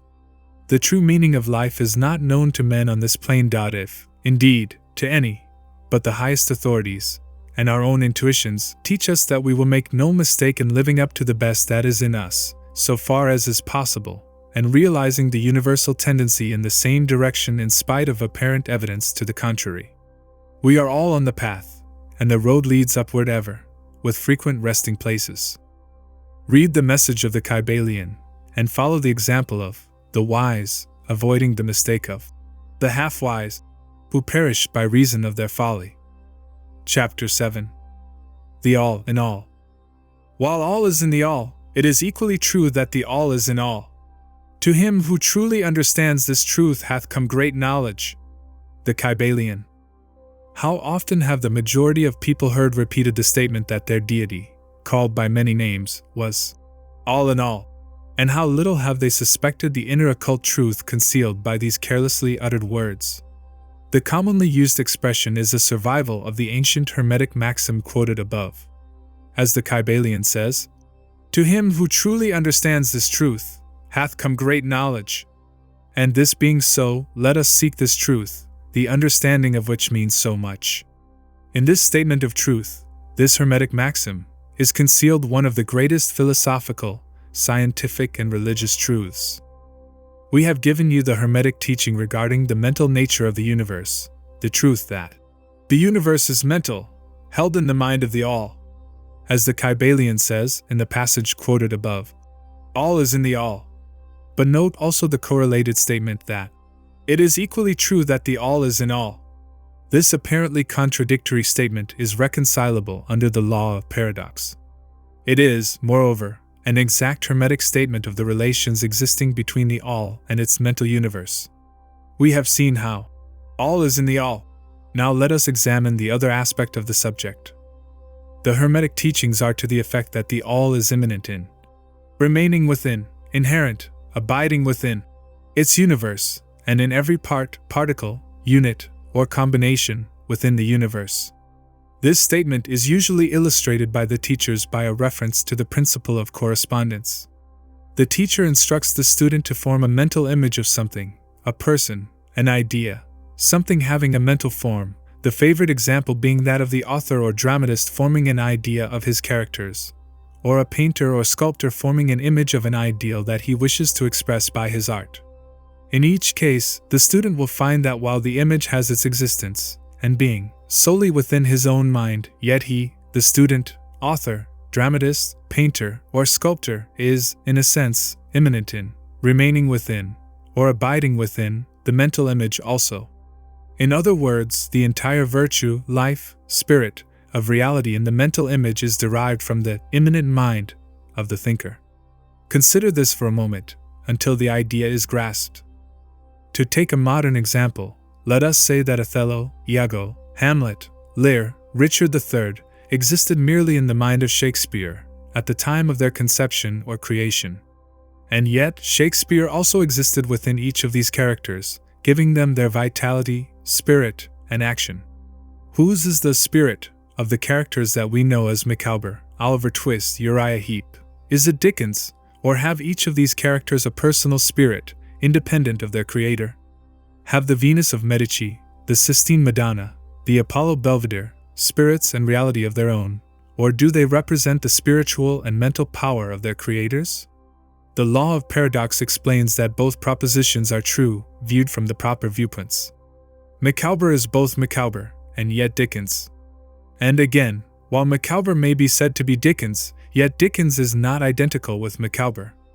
Man, like Micawber, may exclaim, "The spirit of my creator is inherent within me, and yet I am not he." How different this from the shocking half-truths so vociferously announced by certain of the half-wise, who fill the air with their raucous cries of, "I am God!" Imagine poor Micawber, or the sneaky Uriah Heep, crying, "I am Dickens!" Or some of the lowly clods in one of Shakespeare's plays, eloquently announcing that, "I am Shakespeare!" The all is in the earthworm, and yet the earthworm is far from being the all. And still the wonder remains that though the earthworm exists merely as a lowly thing, created and having its being solely within the mind of the all, yet the all is immanent in the earthworm, and in the particles that go to make up the earthworm. Can there be any greater mystery than this of all in the all, and the all in all? The student will, of course, realize that the illustrations given above are necessarily imperfect and inadequate, for they represent the creation of mental images in finite minds, while the universe is a creation of infinite mind, and the difference between the two poles separates them. And yet it is merely a matter of degree. The same principle is in operation. The principle of correspondence manifests in each. As above, so below; as below, so above. And in the degree that man realizes the existence of the indwelling spirit immanent within his being, so will he rise in the spiritual scale of life. This is what spiritual development means: the recognition, realization, and manifestation of the Spirit within us. Try to remember this last definition, that of spiritual development. It contains the truth of true religion. There are many planes of being, many subplanes of life, many degrees of existence in the universe, and all depend upon the advancement of beings in the scale, of which scale the lowest point is the grossest matter, the highest being separated only by the thinnest division from the spirit of the all. And upward and onward along this scale of life, everything is moving. All are on the path, whose end is the all. All progress is a returning home. All is upward and onward, in spite of all seemingly contradictory appearances. Such is the message of the illumined. The Hermetic teachings concerning the process of the mental creation of the universe are that at the beginning of the creative cycle, the all, in its aspect of being, projects its will toward its aspect of becoming, and the process of creation begins. It is taught that the process consists of the lowering of vibration until a very low degree of vibratory energy is reached, at which point the grossest possible form of matter is manifested. This process is called the stage of involution, in which the all becomes involved, or wrapped up, in its creation. This process is believed by the Hermetists to have a correspondence to the mental process of an artist, writer, or inventor, who becomes so wrapped up in his mental creation as to almost forget his own existence, and who, for the time being, almost lives in his creation. If instead of wrapped, we use the word wrapped, perhaps we will give a better idea of what is meant. This involuntary stage of creation is sometimes called the outpouring of the divine energy, just as the evolutionary state is called the indrawing. The extreme pole of the creative process is considered to be the furthest removed from the all, while the beginning of the evolutionary stage is regarded as the beginning of the return swing of the pendulum of rhythm, a coming home idea being held in all of the Hermetic teachings. The teachings are that during the outpouring, the vibrations become lower and lower until finally the urge ceases, and the return swing begins. But there is this difference, that while in the outpouring, the creative forces manifest compactly and as a whole, yet from the beginning of the evolutionary or indrawing stage, there is manifested the law of individualization, that is, the tendency to separate into units of force. So that finally that which left the all as unindividualized energy returns to its source as countless highly developed units of life, having risen higher and higher in the scale by means of physical, mental, and spiritual evolution.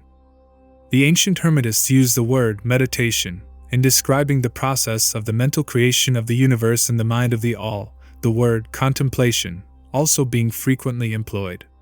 But the idea intended seems to be that of the employment of the divine attention. Attention is a word derived from the Latin root meaning to reach out, to stretch out.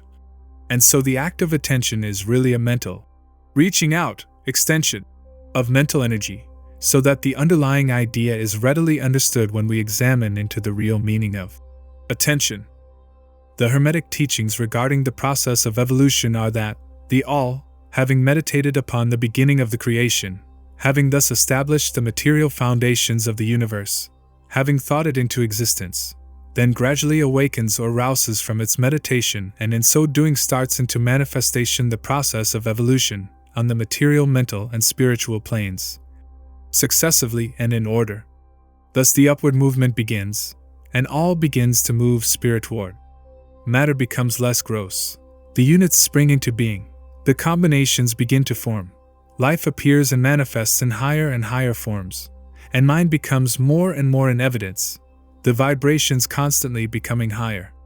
In short, the entire process of evolution, in all of its phases, begins and proceeds according to the established laws of the indrawing process. All of this occupies eons upon eons of man's time, each aeon containing countless millions of years. But yet the illumined inform us that the entire creation, including involution and evolution, of an universe is but as the twinkle of the eye to the all.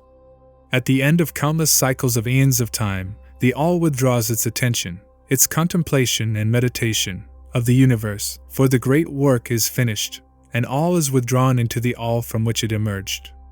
But mystery of mysteries, The spirit of each soul is not annihilated, but is infinitely expanded. The created and the Creator are merged. Such is the report of the illumined.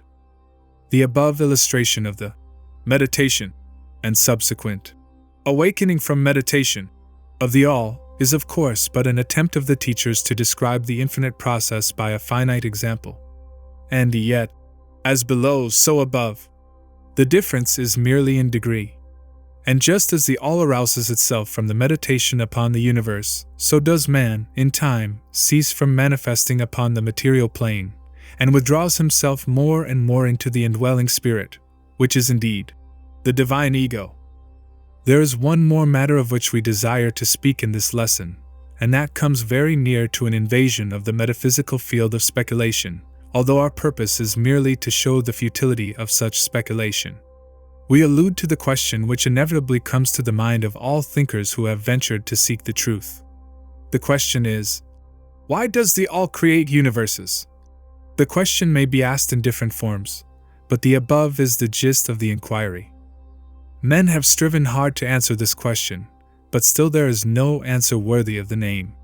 Some have imagined that the all had something to gain by it, but this is absurd, for what could the all gain that it did not already possess? Others have sought the answer in the idea that the all wished something to love, and others that it created for pleasure or amusement, or because it was lonely, or to manifest its power, all puerile explanations and ideas belonging to the childish period of thought.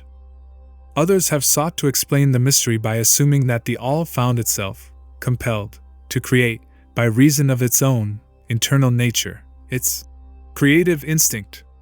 This idea is in advance of the others, but its weak point lies in the idea of the all being compelled by anything, internal or external. If its internal nature, or creative instinct, compelled it to do anything, then the internal nature, or creative instinct, would be the absolute, instead of the all, and so accordingly that part of the proposition falls. And yet, the all does create and manifest, and seems to find some kind of satisfaction in so doing. And it is difficult to escape the conclusion that in some infinite degree it must have what would correspond to an inner nature, or creative instinct, in man, with correspondingly infinite desire and will. It could not act unless it willed to act, and it would not will to act unless it desired to act, and it would not desire to act unless it obtained some satisfaction thereby. And all of these things would belong to an inner nature, and might be postulated as existing according to the law of correspondence.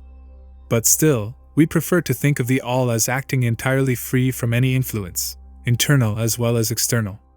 That is the problem which lies at the root of difficulty, and the difficulty that lies at the root of the problem. Strictly speaking, there cannot be said to be any reason whatsoever for the all to act, for a reason implies a cause, and the all is above cause and effect, except when it wills to become a cause, at which time the principle is set into motion. So, you see, the matter is unthinkable, just as the all is unknowable. Just as we say the all merely, is, so we are compelled to say that the all acts because it acts. At the last, the all is all reason in itself, all law in itself, all action in itself, and it may be said truthfully that the all is its own reason, its own law, its own act, or still further that the all, its reason, its act, is law, are one, all being names for the same thing. In the opinion of those who are giving you these present lessons, the answer is locked up in the inner self of the all, along with its secret of being. The law of correspondence, in our opinion, reaches only to that aspect of the all, which may be spoken of as the aspect of becoming. Back of that aspect is the aspect of being, in which all laws are lost in law, all principles merge into principle, and the all, principle, and being, are identical, one and the same.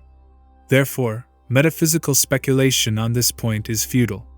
We go into the matter here, merely to show that we recognize the question, and also the absurdity of the ordinary answers of metaphysics and theology.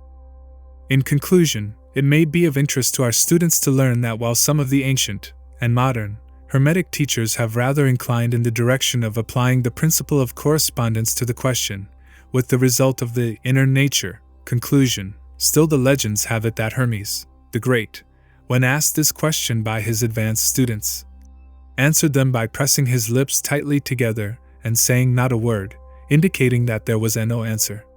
But then, he may have intended to apply the axiom of his philosophy that the lips of wisdom are closed, except to the ears of understanding, believing that even his advanced students did not possess the understanding which entitled them to the teaching. At any rate, if Hermes possessed the secret, he failed to impart it, and so far as the world is concerned, the lips of Hermes are closed regarding it. And where the great Hermes hesitated to speak, what mortal may dare to teach? But remember that whatever be the answer to this problem, if indeed there be an answer, the truth remains that while all is in the all, it is equally true that the all is in all. The teaching on this point is emphatic. And we may add the concluding words of the quotation: "To him who truly understands this truth, hath come great knowledge." Chapter 8. Planes of Correspondence. As above, so below; as below, so above. The Kybalion. The great second Hermetic principle embodies the truth that there is a harmony, agreement, and correspondence between the several planes of manifestation, life and being. This truth is a truth because all that is included in the universe emanates from the same source, and the same laws, principles, and characteristics apply to each unit, or combination of units, of activity, as each manifests its own phenomena upon its own plane. For the purpose of convenience of thought and study, the Hermetic philosophy considers that the universe may be divided into three great classes of phenomena, known as the three great planes, namely: 1. The great physical plane. 2. The great mental plane. 3. The great spiritual plane. These divisions are more or less artificial and arbitrary, for the truth is that all of the three divisions are but ascending degrees of the great scale of life, the lowest point of which is undifferentiated matter, and the highest point that of spirit. And moreover, the different planes shade into each other, so that no hard and fast division may be made between the higher phenomena of the physical and the lower of the mental, or between the higher of the mental and the lower of the physical. In short, the three great planes may be regarded as three great groups of degrees of life manifestation. While the purposes of this little book do not allow us to enter into an extended discussion of, or explanation of, the subject of these different planes, still we think it well to give a general description of the same at this point. At the beginning we may as well consider the question so often asked by the neophyte, who desires to be informed regarding the meaning of the word plane, which term has been very freely used, and very poorly explained, in many recent works upon the subject of occultism. The question is generally about as follows: is a plane a place having dimensions, or is it merely a condition or state? We answer: no, not a place, nor ordinary dimension of space, and yet more than a state or condition.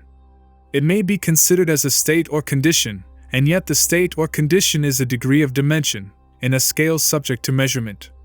Somewhat paradoxical, is it not? But let us examine the matter. A dimension, is a measure in a straight line, relating to measure, etc. The ordinary dimensions of space are length, breadth, and height, or perhaps length, breadth, height, thickness, or circumference. But there is another dimension of created things, or measure in a straight line, known to occultists and to scientists as well, although the latter have not as yet applied the term dimension to it. And this new dimension, which, by the way, is the much speculated about fourth dimension, is the standard used in determining the degrees or planes. This fourth dimension may be called the dimension of vibration. It is a fact well known to modern science, as well as to the Hermetists who have embodied the truth in their third Hermetic principle, that everything is in motion, everything vibrates, nothing is at rest. From the highest manifestation to the lowest, everything and all things vibrate. Not only do they vibrate at different rates of motion, but as in different directions and in a different manner. The degrees of the rate of vibrations constitute the degrees of measurement on the scale of vibrations, in other words, the degrees of the fourth dimension. And these degrees form what occultists call planes. The higher the degree of rate of vibration, the higher the plane, and the higher the manifestation of life occupying that plane. So that while a plane is not a place, nor yet a state or condition, yet it possesses qualities common to both. We shall have more to say regarding the subject of the scale of vibrations in our next lessons, in which we shall consider the Hermetic principle of vibration. You will kindly remember, however, that the three great planes are not actual divisions of the phenomena of the universe, but merely arbitrary terms used by the Hermetists in order to aid in the thought and study of the various degrees and forms of universal activity and life. The atom of matter, the unit of force, the mind of man, and the being of the archangel are all but degrees in one scale, and all fundamentally the same. The difference between solely a matter of degree and rate of vibration, all are creations of the All, and have their existence solely within the infinite mind of the All. The Hermetists subdivide each of the three great planes into 7 minor planes, and each of these latter are also subdivided into 7 subplanes, all divisions being more or less arbitrary, shading into each other, and adopted merely for convenience of scientific study and thought. The great physical plane, and its 7 minor planes, is that division of the phenomena of the universe which includes all that relates to physics, or material things, forces, and manifestations. It includes all forms of that which we call matter, and all forms of that which we call energy or force. But you must remember that the Hermetic philosophy does not recognize matter as a thing in itself, or as having a separate existence even in the mind of the All. The teachings are that matter is but a form of energy, that is, energy at a low rate of vibrations of a certain kind. And accordingly the Hermetists classify matter under the head of energy, and give to it 3 of the 7 minor planes of the great physical plane. These 7 minor physical planes are as follows. 1. The plane of matter A2. The plane of matter B3. The plane of matter C4. The plane of ethereal substance 5. The plane of energy A6. The plane of energy B7. The plane of energy C. The plane of matter A comprises the forms of matter in its form of solids, liquids, and gases, as generally recognized by the textbooks on physics. The plane of matter B comprises certain higher and more subtle forms of matter of the existence of which modern science is but now recognizing, the phenomena of radiant matter, in its phases of radium, etc., belonging to the lower subdivision of this minor plane. The plane of matter C comprises forms of the most subtle and tenuous matter, the existence of which is not suspected by ordinary scientists. The plane of ethereal substance comprises that which science speaks of as the ether, a substance of extreme tenuity and elasticity, pervading all universal space, and acting as a medium for the transmission of waves of energy, such as light, heat, electricity, etc.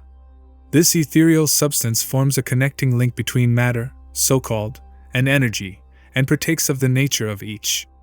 The Hermetic teachings, however, instruct that this plane has 7 subdivisions, as have all of the minor planes, and that in fact there are 7 ethers, instead of but 1. Next above the plane of ethereal substance comes the plane of energy, A, which comprises the ordinary forms of energy known to science, its 7 subplanes being, respectively, heat, light, magnetism, electricity, and attraction, including gravitation, cohesion, chemical affinity, etc., and several other forms of energy indicated by scientific experiments but not as yet named or classified. The plane of energy, B, comprises 7 subplanes of higher forms of energy not as yet discovered by science, but which have been called nature's finer forces, and which are called into operation in manifestations of certain forms of mental phenomena, and by which such phenomena becomes possible.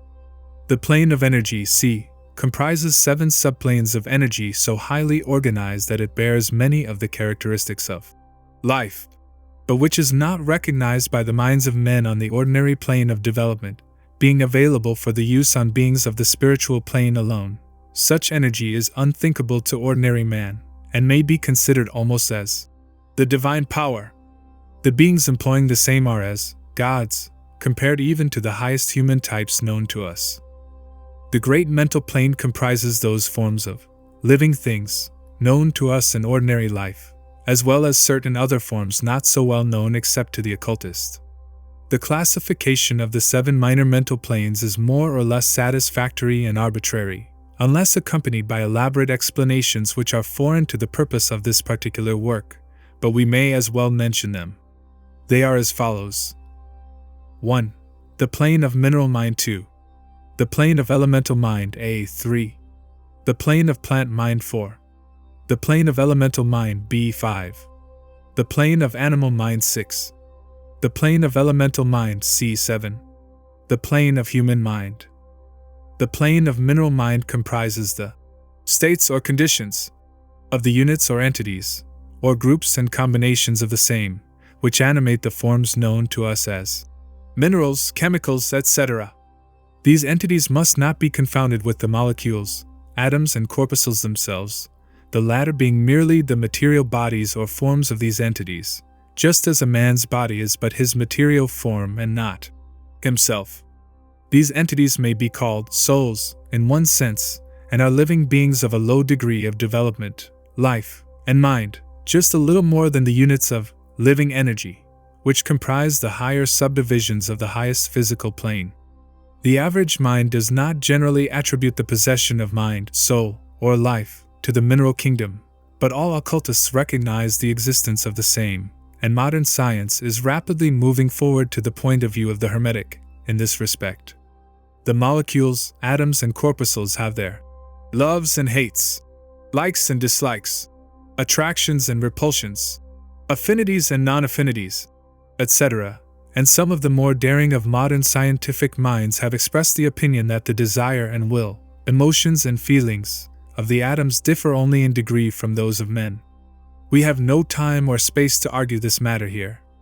All occultists know it to be a fact, and others are referred to some of the more recent scientific works for outside corroboration.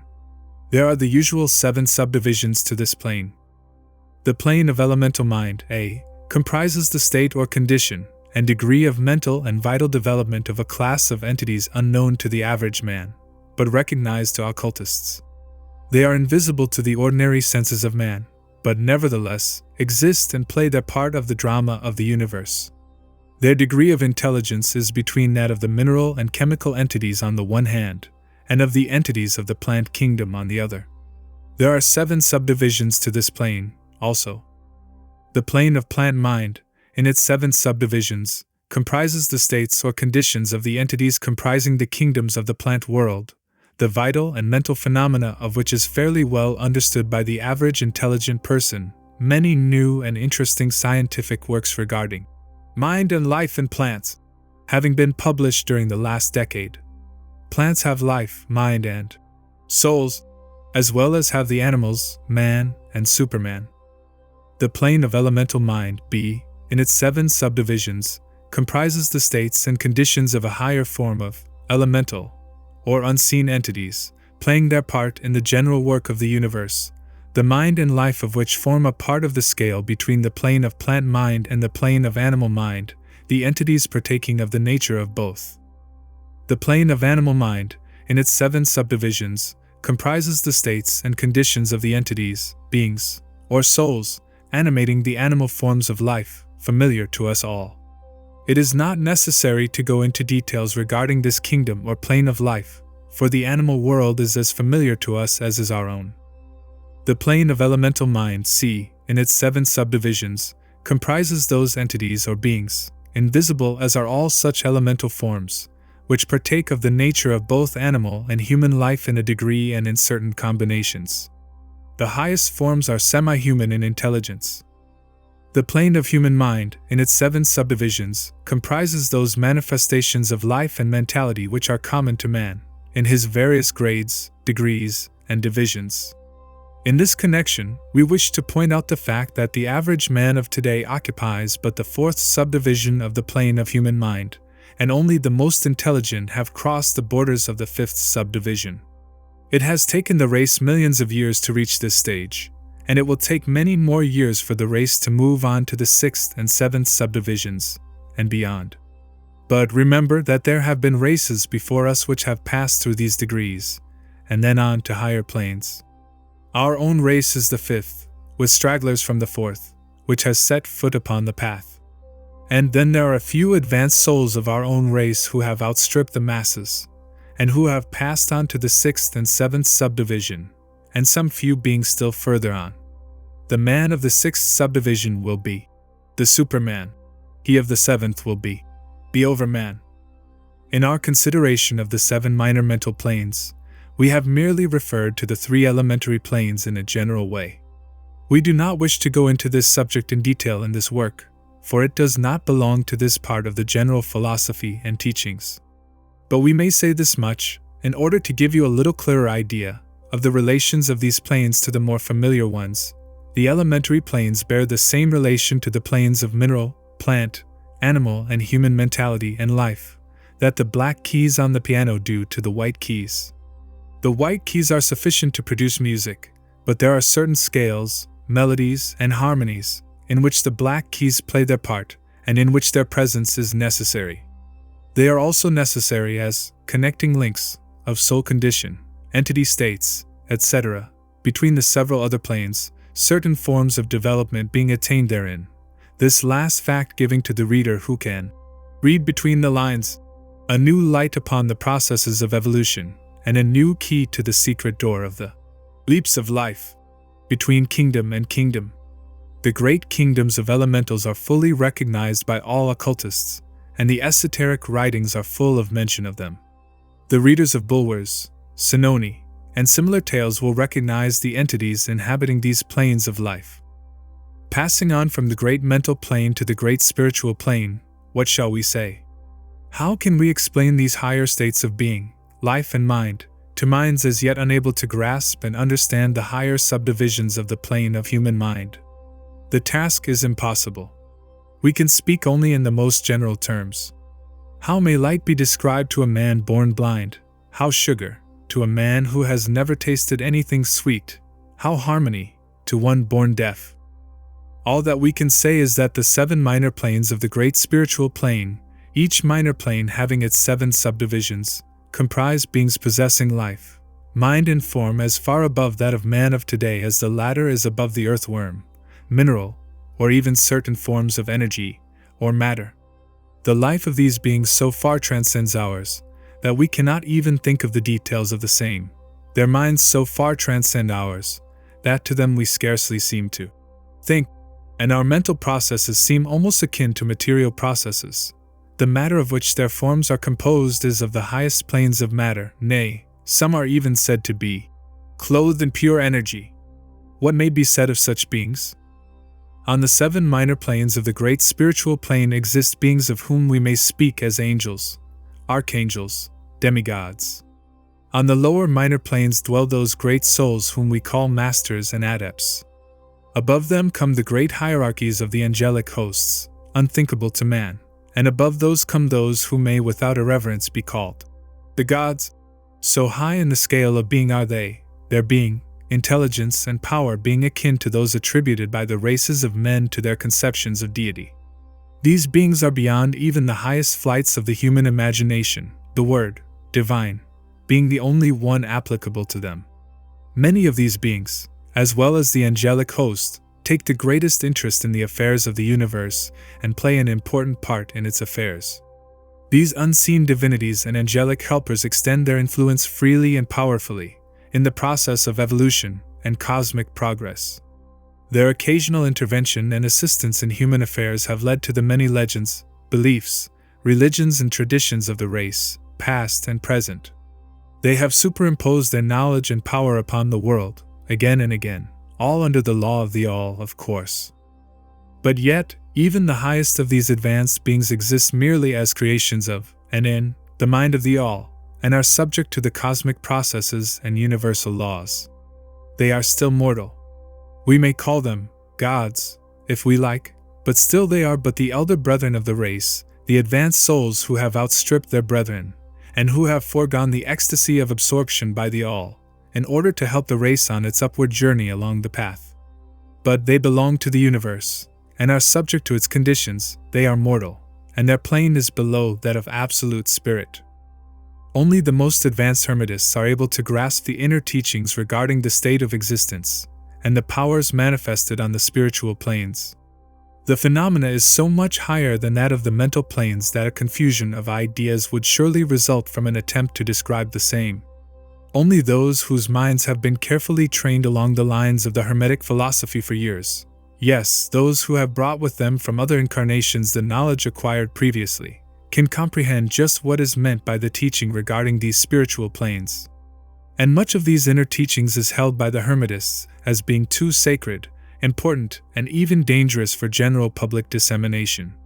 The intelligent student may recognize what we mean by this when we state that the meaning of spirit, as used by the Hermetists, is akin to living power, animated force, inner essence, essence of life, etc., which meaning must not be confounded with that usually and commonly employed in connection with the term, i.e., religious, ecclesiastical, spiritual, ethereal, holy, etc., etc. To occultists, the word spirit is used in the sense of the animating principle, carrying with it the idea of power, living energy, mystic force, etc. And occultists know that that which is known to them as spiritual power may be employed for evil as well as good ends in accordance with the principle of polarity, a fact which has been recognized by the majority of religions in their conceptions of Satan, Beelzebub, the devil, Lucifer, fallen angels, etc. And so the knowledge regarding these planes has been kept in the Holy of Holies in all esoteric fraternities and occult orders, in the secret chamber of the temple. But this may be said here, that those who have attained high spiritual powers and have misused them, have a terrible fate in store for them, and the swing of the pendulum of rhythm will inevitably swing them back to the furthest extreme of material existence, from which point they must retrace their steps spiritward, along the weary rounds of the path. But always with the added torture of having always with them a lingering memory of the heights from which they fell owing to their evil actions. The legends of the fallen angels have a basis in actual facts, as all advanced occultists know. The striving for selfish power on the spiritual planes inevitably results in the selfish soul losing its spiritual balance and falling back as far as it had previously risen. But to even such a soul, the opportunity of a return is given, and such souls make the return journey, paying the terrible penalty according to the invariable law. In conclusion, we would again remind you that according to the principle of correspondence, which embodies the truth, as above so below, as below so above, all of the 7 Hermetic principles are in full operation on all of the many planes, physical, mental, and spiritual. The principle of mental substance of course applies to all the planes, for all are held in the mind of the all. The principle of correspondence manifests in all, for there is a correspondence, harmony, and agreement between the several planes. The principle of vibration manifests on all planes. In fact, the very differences that go to make the planes arise from vibration, as we have explained. The principle of polarity manifests on each plane, the extremes of the poles being apparently opposite and contradictory. The principle of rhythm manifests on each plane, the movement of the phenomena having its ebb and flow, rise and flow, incoming and outgoing. The principle of cause and effect manifests on each plane, every effect having its cause and every cause having its effect. The principle of gender manifests on each plane, the creative energy being always manifest, and operating along the lines of its masculine and feminine aspects. As above so below, as below so above. This centuries-old Hermetic axiom embodies one of the great principles of universal phenomena. As we proceed with our consideration of the remaining principles, we will see even more clearly the truth of the universal nature of this great principle of correspondence. Chapter 9. Vibration. Nothing rests, everything moves, everything vibrates. The Kybalion. The great third Hermetic principle, the principle of vibration, embodies the truth that motion is manifest in everything in the universe, that nothing is at rest, that everything moves, vibrates, and circles. This Hermetic principle was recognized by some of the early Greek philosophers who embodied it in their systems. But then, for centuries it was lost sight of by the thinkers outside of the Hermetic ranks. But in the 19th century, physical science rediscovered the truth, and the 20th century scientific discoveries have added additional proof of the correctness and truth of this centuries-old Hermetic doctrine. The Hermetic teachings are that not only is everything in constant movement and vibration, but that the differences between the various manifestations of the universal power are due entirely to the varying rate and mode of vibrations. Not only this, but that even the all, in itself, manifests a constant vibration of such an infinite degree of intensity and rapid motion that it may be practically considered as at rest, the teachers directing the attention of the students to the fact that even on the physical plane a rapidly moving object, such as a revolving wheel, seems to be at rest. The teachings are to the effect that spirit is at one end of the pole of vibration, the other pole being certain extremely gross forms of matter. Between these two poles are millions upon millions of different rates and modes of vibration. Modern science has proven that all that we call matter and energy are but modes of vibratory motion, and some of the more advanced scientists are rapidly moving toward the positions of the occultists who hold that the phenomena of mind are likewise modes of vibration or motion. Let us see what science has to say regarding the question of vibrations in matter and energy. In the first place, science teaches that all matter manifests, in some degree, the vibrations arising from temperature or heat. Be an object cold or hot, both being but degrees of the same things, it manifests certain heat vibrations, and in that sense is in motion and vibration.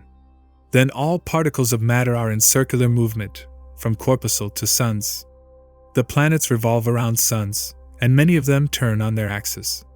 The suns move around greater central points, and these are believed to move around still greater, and so on, ad infinitum.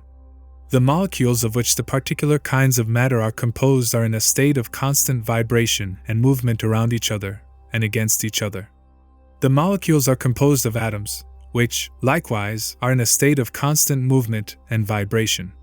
The atoms are composed of corpuscles, sometimes called electrons, ions, etc., which also are in a state of rapid motion, revolving around each other, and which manifest a very rapid state and mode of vibration.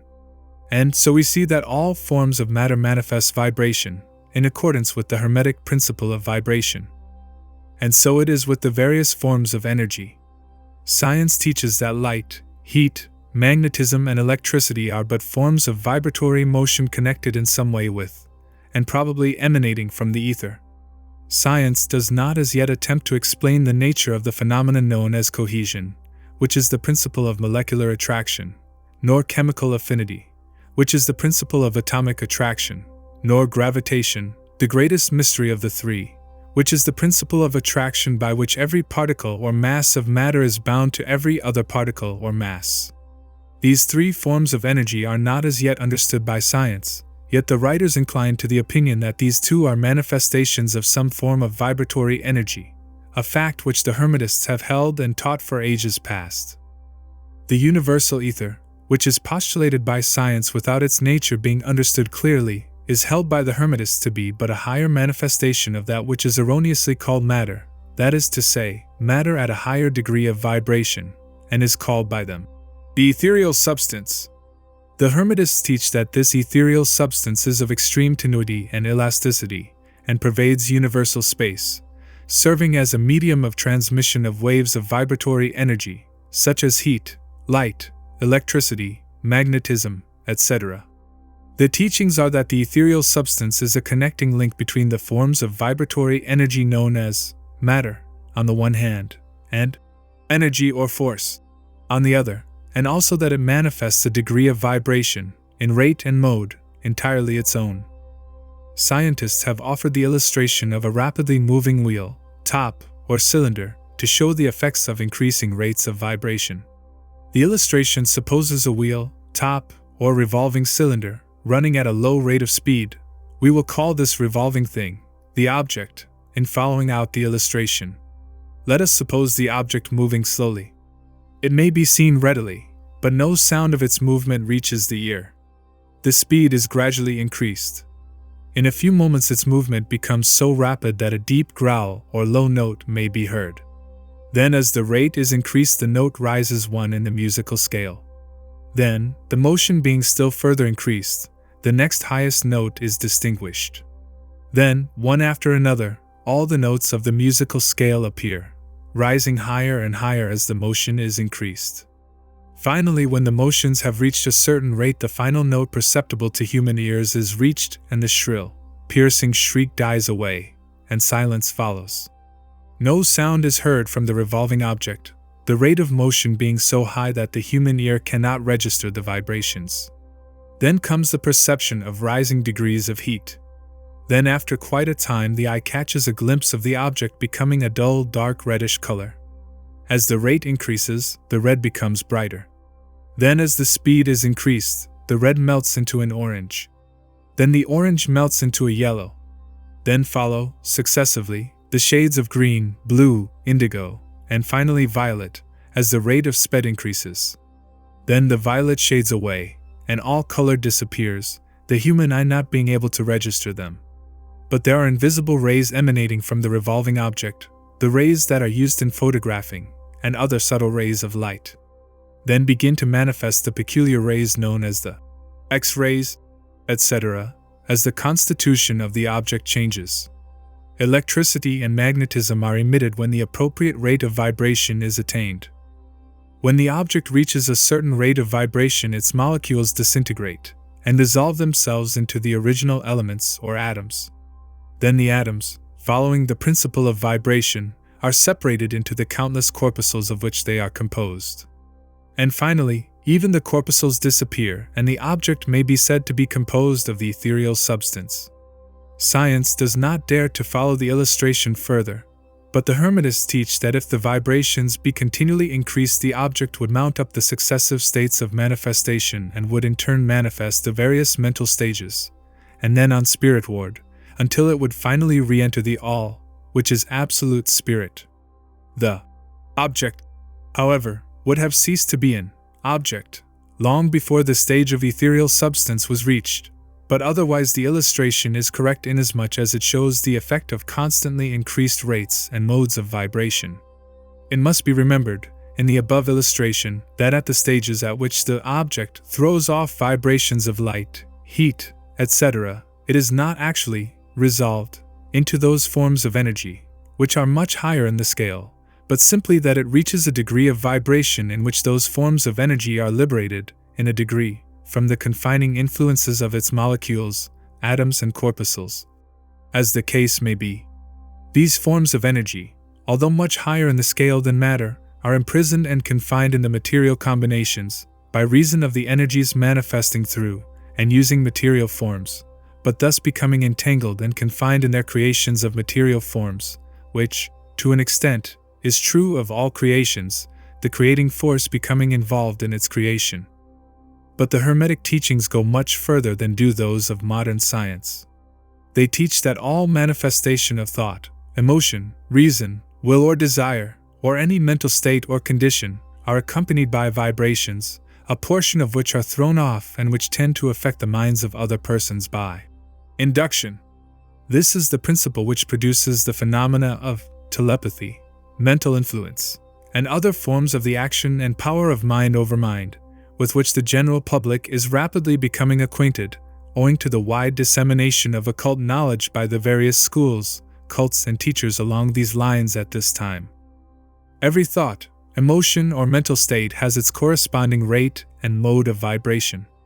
And by an effort of the will of the person, or of other persons, these mental states may be reproduced, just as a musical tone may be reproduced by causing an instrument to vibrate at a certain rate, just as color may be reproduced in the same way.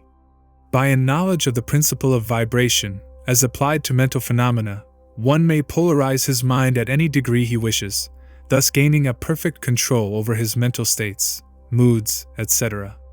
In the same way he may affect the minds of others, producing the desired mental states in them. In short, he may be able to produce on the mental plane that which science produces on the physical plane, namely, vibrations at will. This power, of course, may be acquired only by the proper instruction, exercises, practice, etc., the science being that of mental transmutation, one of the branches of the Hermetic art. A little reflection on what we have said will show the student that the principle of vibration underlies the wonderful phenomena of the power manifested by the masters and adepts, who are able to apparently set aside the laws of nature, but who, in reality, are simply using one law against another, one principle against others, and who accomplish their results by changing the vibrations of material objects. or forms of energy, and thus perform what are commonly called miracles. As one of the old Hermetic writers has truly said, "He who understands the principle of vibration has grasped the scepter of power." Chapter 10. Polarity. Everything is dual, everything has poles, everything has its pair of opposites. Like and unlike are the same, opposites are identical in nature, but different in degree. Extremes meet, all truths are but half-truths, all paradoxes may be reconciled. The Kybalion. The great fourth Hermetic principle, the principle of polarity, embodies the truth that all manifested things have two sides, two aspects, two poles, a pair of opposites, with manifold degrees between the two extremes. The old paradoxes, which have ever perplexed the mind of men, are explained by an understanding of this principle. Man has always recognized something akin to this principle, and has endeavored to express it by such sayings, maxims, and aphorisms as the following: everything is and isn't, at the same time. All truths are but half-truths. Every truth is half false. There are two sides to everything. There is a reverse side to every shield, etc., etc. The Hermetic teachings are to the effect that the difference between things seemingly diametrically opposed to each other is merely a matter of degree.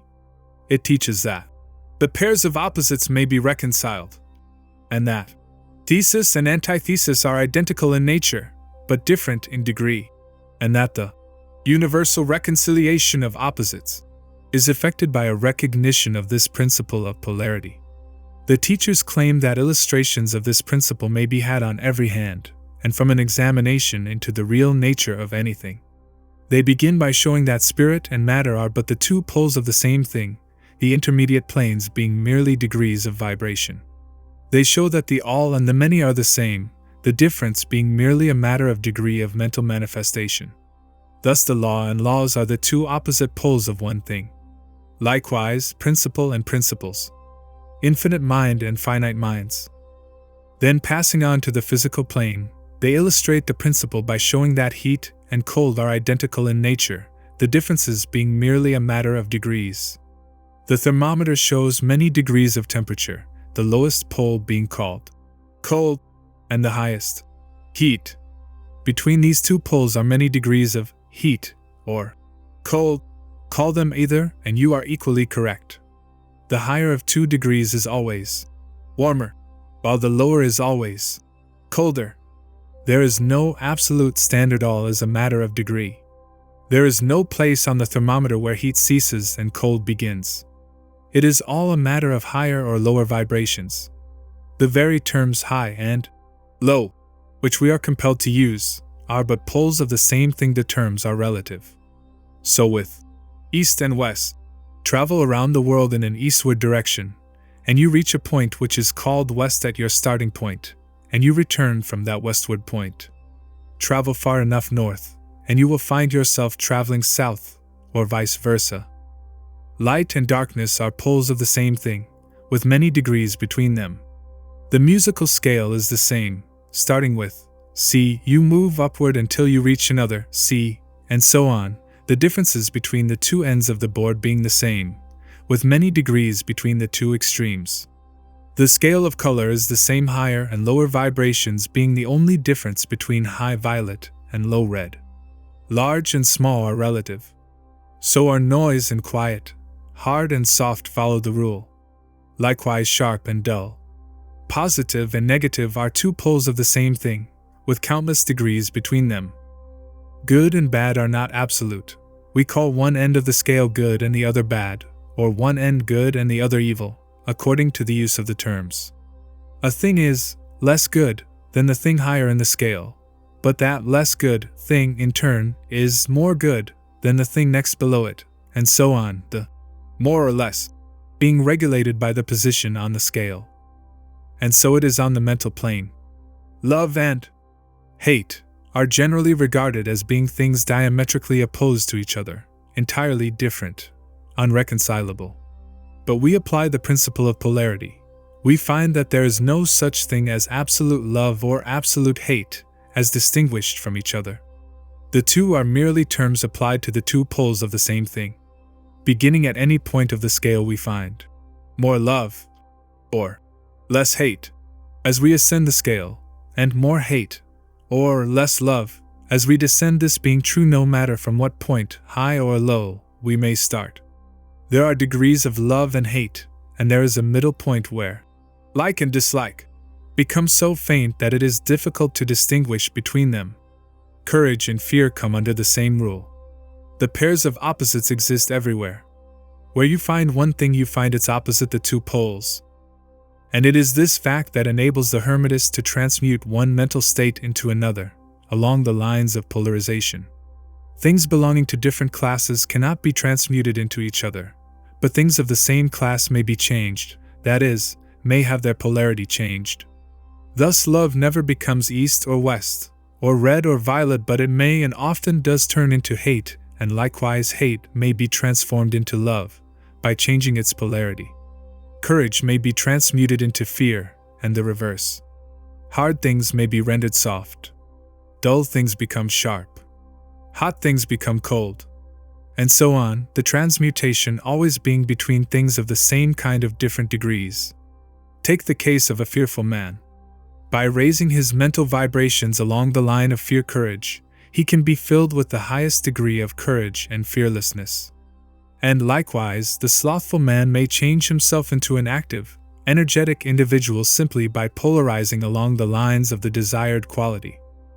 The student who is familiar with the processes by which the various schools of mental science, etc., produce changes in the mental states of those following their teachings, may not readily understand the principle underlying many of these changes. When, however, the principle of polarity is once grasped, and it is seen that the mental changes are occasioned by a change of polarity, a sliding along the same scale, the hatter is readily understood. The change is not in the nature of a transmutation of one thing into another thing entirely different, but is merely a change of degree in the same things, a vastly important difference. For instance, borrowing an analogy from the physical plane, it is impossible to change heat into sharpness, loudness, highness, etc., but heat may readily be transmuted into cold, simply by lowering the vibrations.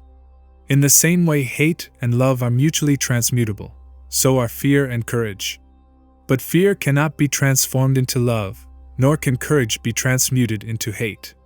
The mental states belong to innumerable classes, each class of which has its opposite poles, along which transmutation is possible. The student will readily recognize that in the mental states, as well as in the phenomena of the physical plane, the two poles may be classified as positive and negative, respectively. Thus love is positive to hate, courage to fear, activity to non-activity, etc., etc. And it will also be noticed that even to those unfamiliar with the principle of vibration, the positive pole seems to be of a higher degree than the negative, and readily dominates it. The tendency of nature is in the direction of the dominant activity of the positive pole.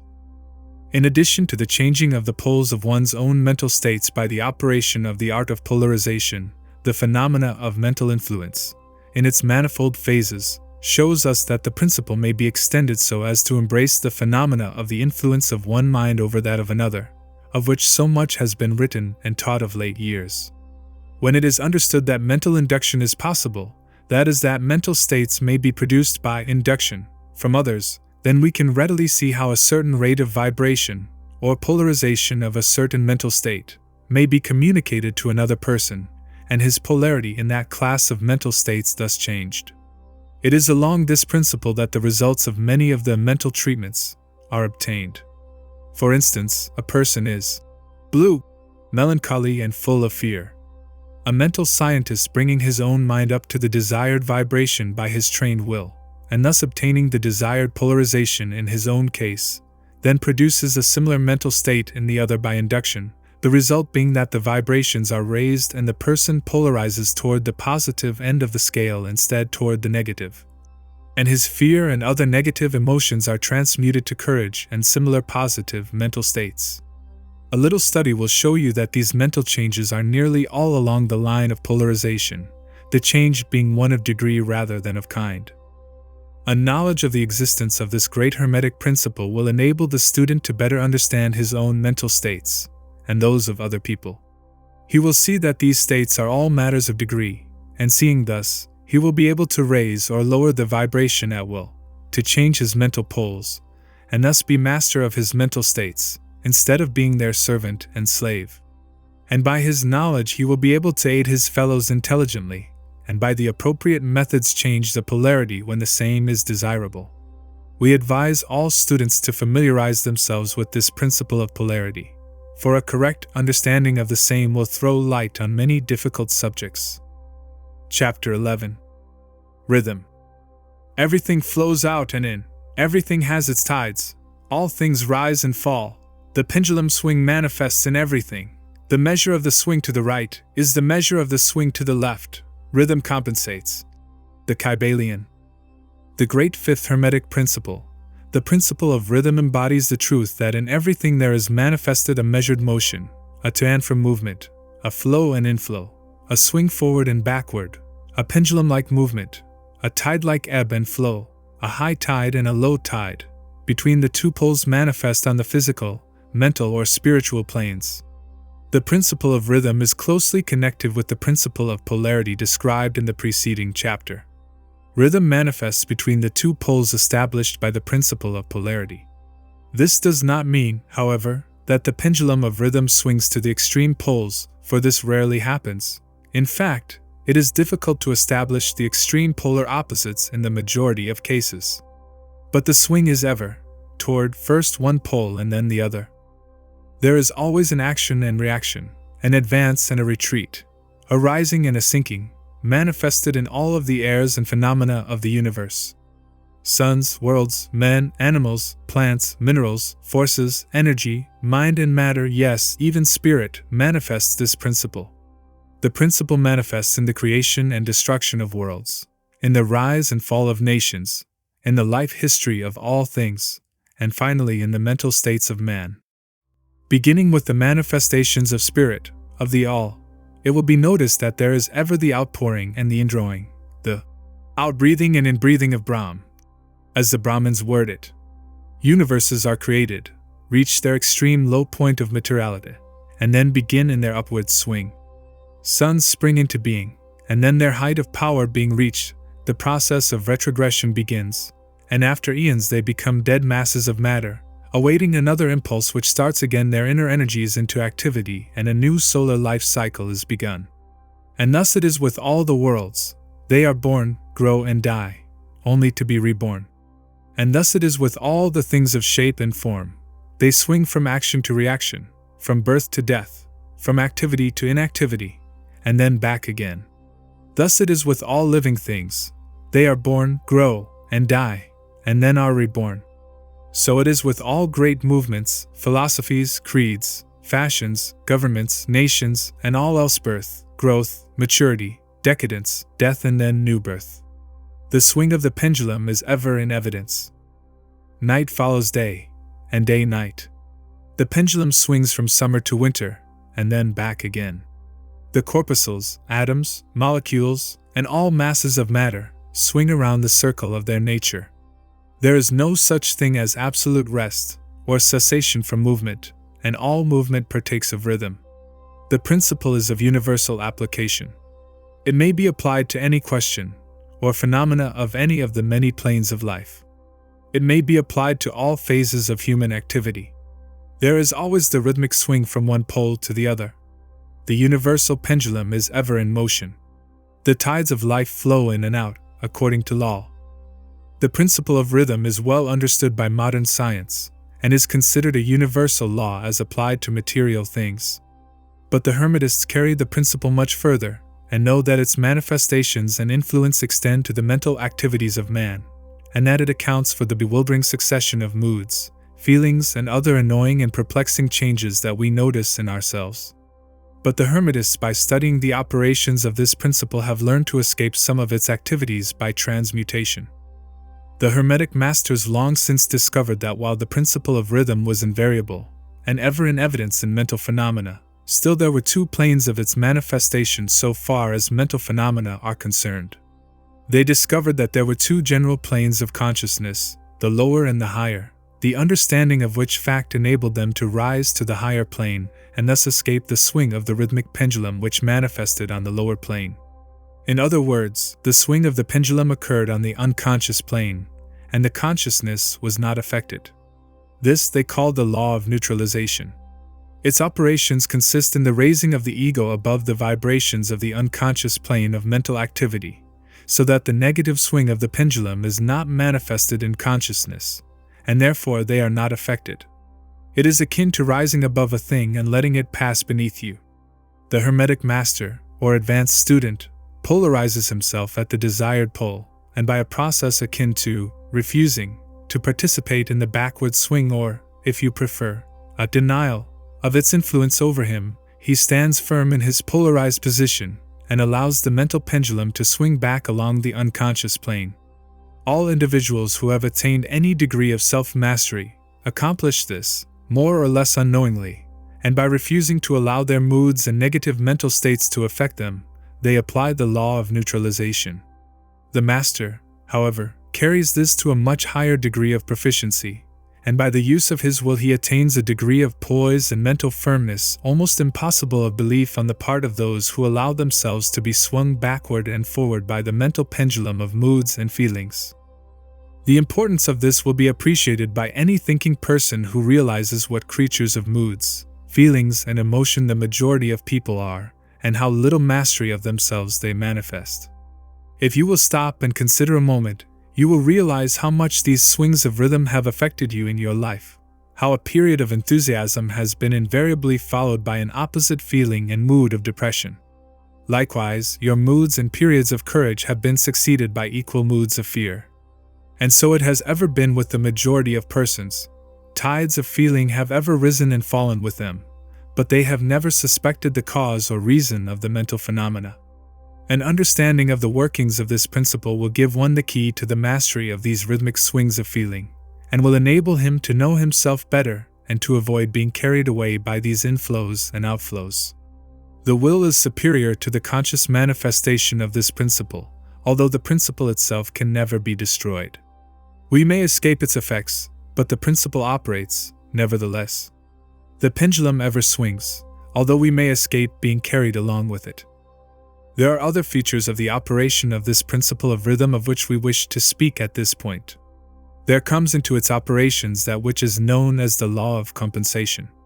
One of the definitions or meanings of the word compensate is to counterbalance, which is the sense in which the Hermetists use the term. It is this law of compensation to which the Kybalion refers when it says, "The measure of the swing to the right is the measure of the swing to the left. Rhythm compensates." The law of compensation is that the swing in one direction determines the swing in the opposite direction, or to the opposite pole the one balances, or counterbalances, the other. On the physical plane we see many examples of this law. The pendulum of the clock swings a certain distance to the right, and then an equal distance to the left. The seasons balance each other in the same way. The tides follow the same law. And the same law is manifested in all the phenomena of rhythm. The pendulum, with a short swing in one direction, has but a short swing in the other, while the long swing to the right invariably means the long swing to the left. An object hurled upward to a certain height has an equal distance to traverse on its return. The force with which a projectile is sent upward a mile is reproduced when the projectile returns to the Earth on its return journey. This law is constant on the physical plane, as reference to the standard authorities will show you. But the Hermetists carry it still further. They teach that a man's mental states are subject to the same law. The man who enjoys keenly is subject to keen suffering, while he who feels but little pain is capable of feeling but little joy. The pig suffers but little mentally, and enjoys but little, he is compensated. And on the other hand, there are other animals who enjoy keenly, but whose nervous organism and temperament cause them to suffer exquisite degrees of pain, and so it is with man. There are temperaments which permit of but low degrees of enjoyment, and equally low degrees of suffering, while there are others which permit the most intense enjoyment, but also the most intense suffering. The rule is that the capacity for pain and pleasure, in each individual, are balanced. The law of compensation is in full operation here. But the Hermetists go still further in this matter. They teach that before one is able to enjoy a certain degree of pleasure, he must have swung as far, proportionately, toward the other pole of feeling. They hold, however, that the negative is precedent to the positive in this matter. That is to say that in experiencing a certain degree of pleasure it does not follow that he will have to pay up for it with a corresponding degree of pain. On the contrary, the pleasure is the rhythmic swing, according to the law of compensation, for a degree of pain previously experienced either in the present life or in a previous incarnation. This throws a new light on the problem of pain. The Hermetists regard the chain of lives as continuous, and as forming a part of one life of the individual, so that in consequence the rhythmic swing is understood in this way, while it would be without meaning unless the truth of reincarnation is admitted. But the Hermetists claim that the master or advanced student is able, to a great degree, to escape the swing toward pain, by the process of neutralization before mentioned. By rising on to the higher plane of the ego, much of the experience that comes to those dwelling on the lower plane is avoided and escaped. The law of compensation plays an important part in the lives of men and women. It will be noticed that one generally pays the price of anything he possesses or lacks. If he has one thing, he lacks another, the balance is struck. No one can keep his penny and have the bit of cake. At the same time, everything has its pleasant and unpleasant sides. The things that one gains are always paid for by the things that one loses. The rich possess much that the poor lack, while the poor often possess things that are beyond the reach of the rich. The millionaire may have the inclination toward feasting, and the wealth wherewith to secure all the dainties and luxuries of the table, while he lacks the appetite to enjoy the same. He envies the appetite and digestion of the laborer who lacks the wealth and inclinations of the millionaire, and who gets more pleasure from his plain food than the millionaire could obtain even if his appetite were not jaded, nor his digestion ruined. For the wants, habits, and inclinations differ. And so it is through life. The law of compensation is ever in operation, striving to balance and counterbalance, and always succeeding in time, even though several lives may be required for the return swing of the pendulum of rhythm. Chapter 12. Causation. Every cause has its effect, every effect has its cause, everything happens according to law, chance is but a name for law not recognized. There are many planes of causation, but nothing escapes the law. The Kybalion. The great sixth Hermetic principle, the principle of cause and effect, embodies the truth that law pervades the universe, that nothing happens by chance, that chance is merely a term indicating cause existing but not recognized or perceived, that phenomena is continuous, without break or exception.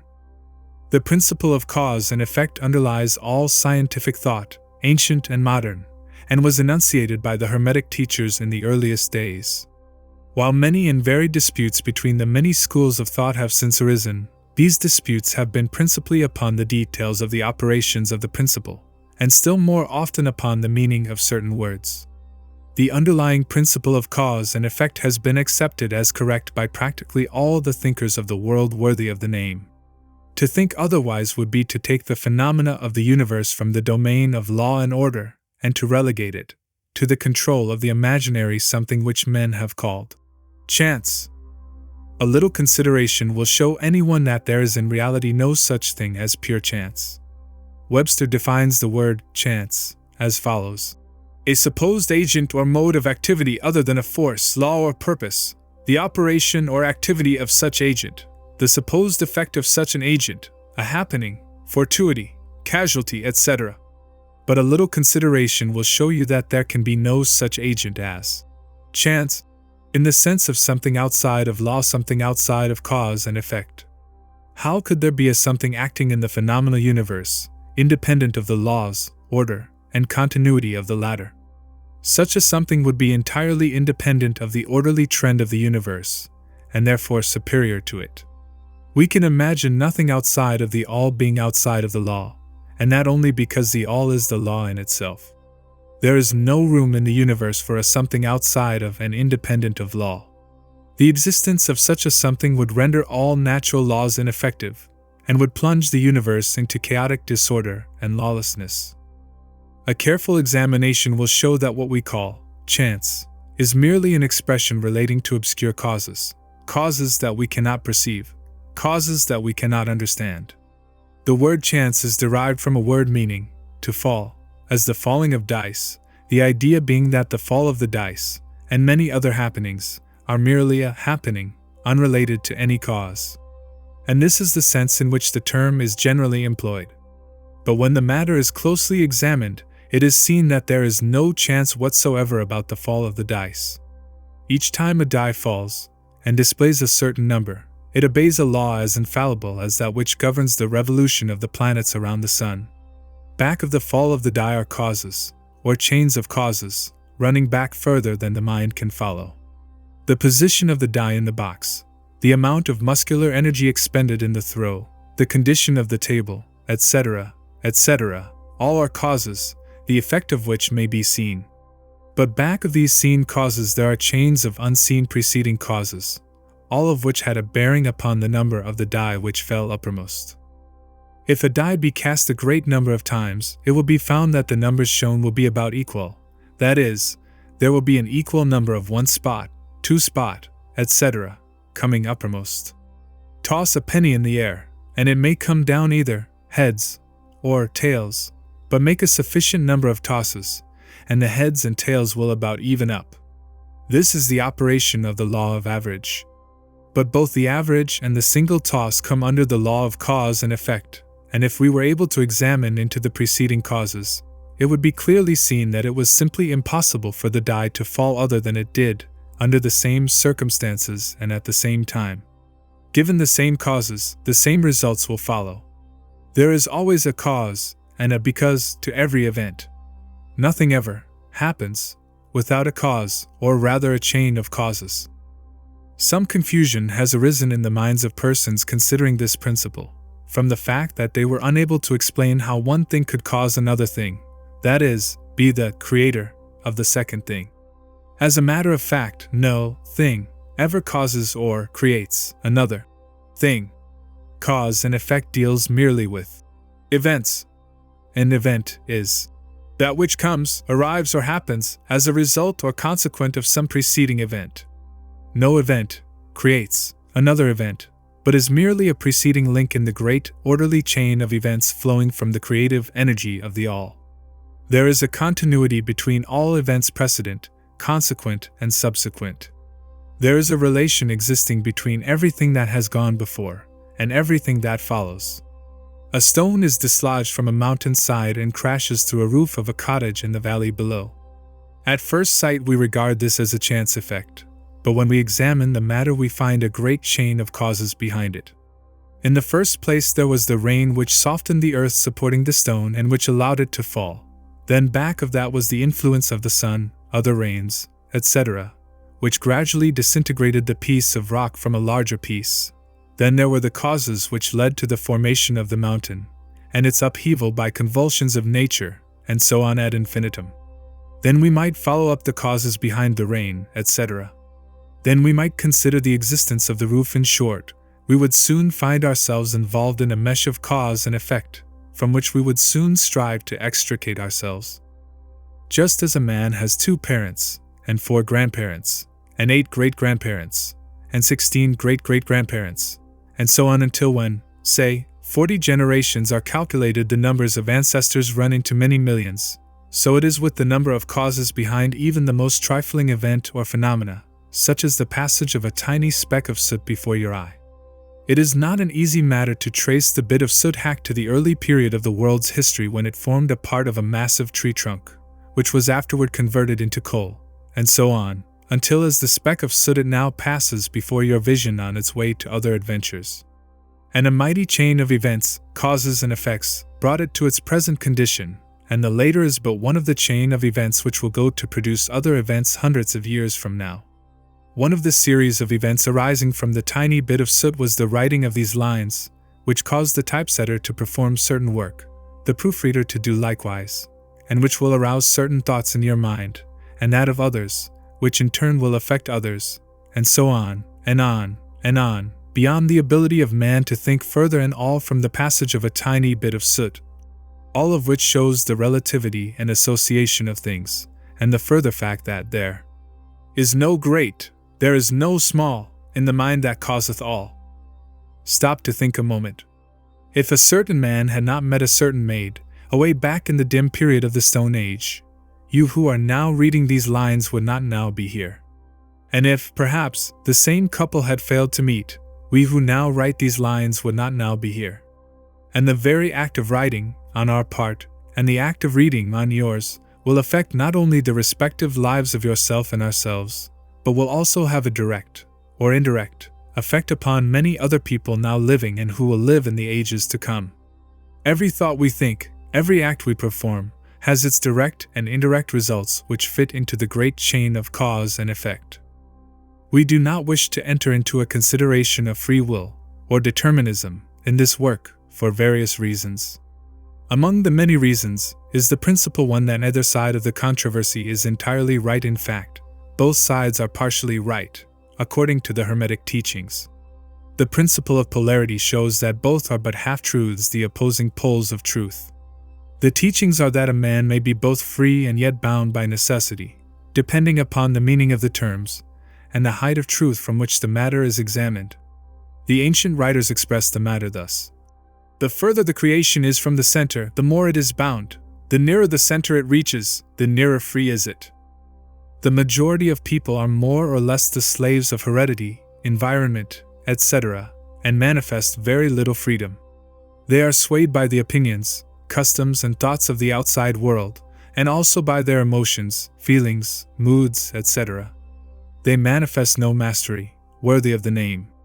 They indignantly repudiate this assertion, saying, "Why, I certainly am free to act and do as I please. I do just what I want to do." But they fail to explain whence arise the want to, and as I please. What makes them want to do one thing in preference to another? What makes them please to do this and not do that? Is there no because to their pleasing and wanting? The master can change these pleases and wants into others at the opposite end of the mental pole. He is able to will, instead of to will because some feeling, mood, emotion, or environmental suggestion arouses a tendency or desire within him so to do.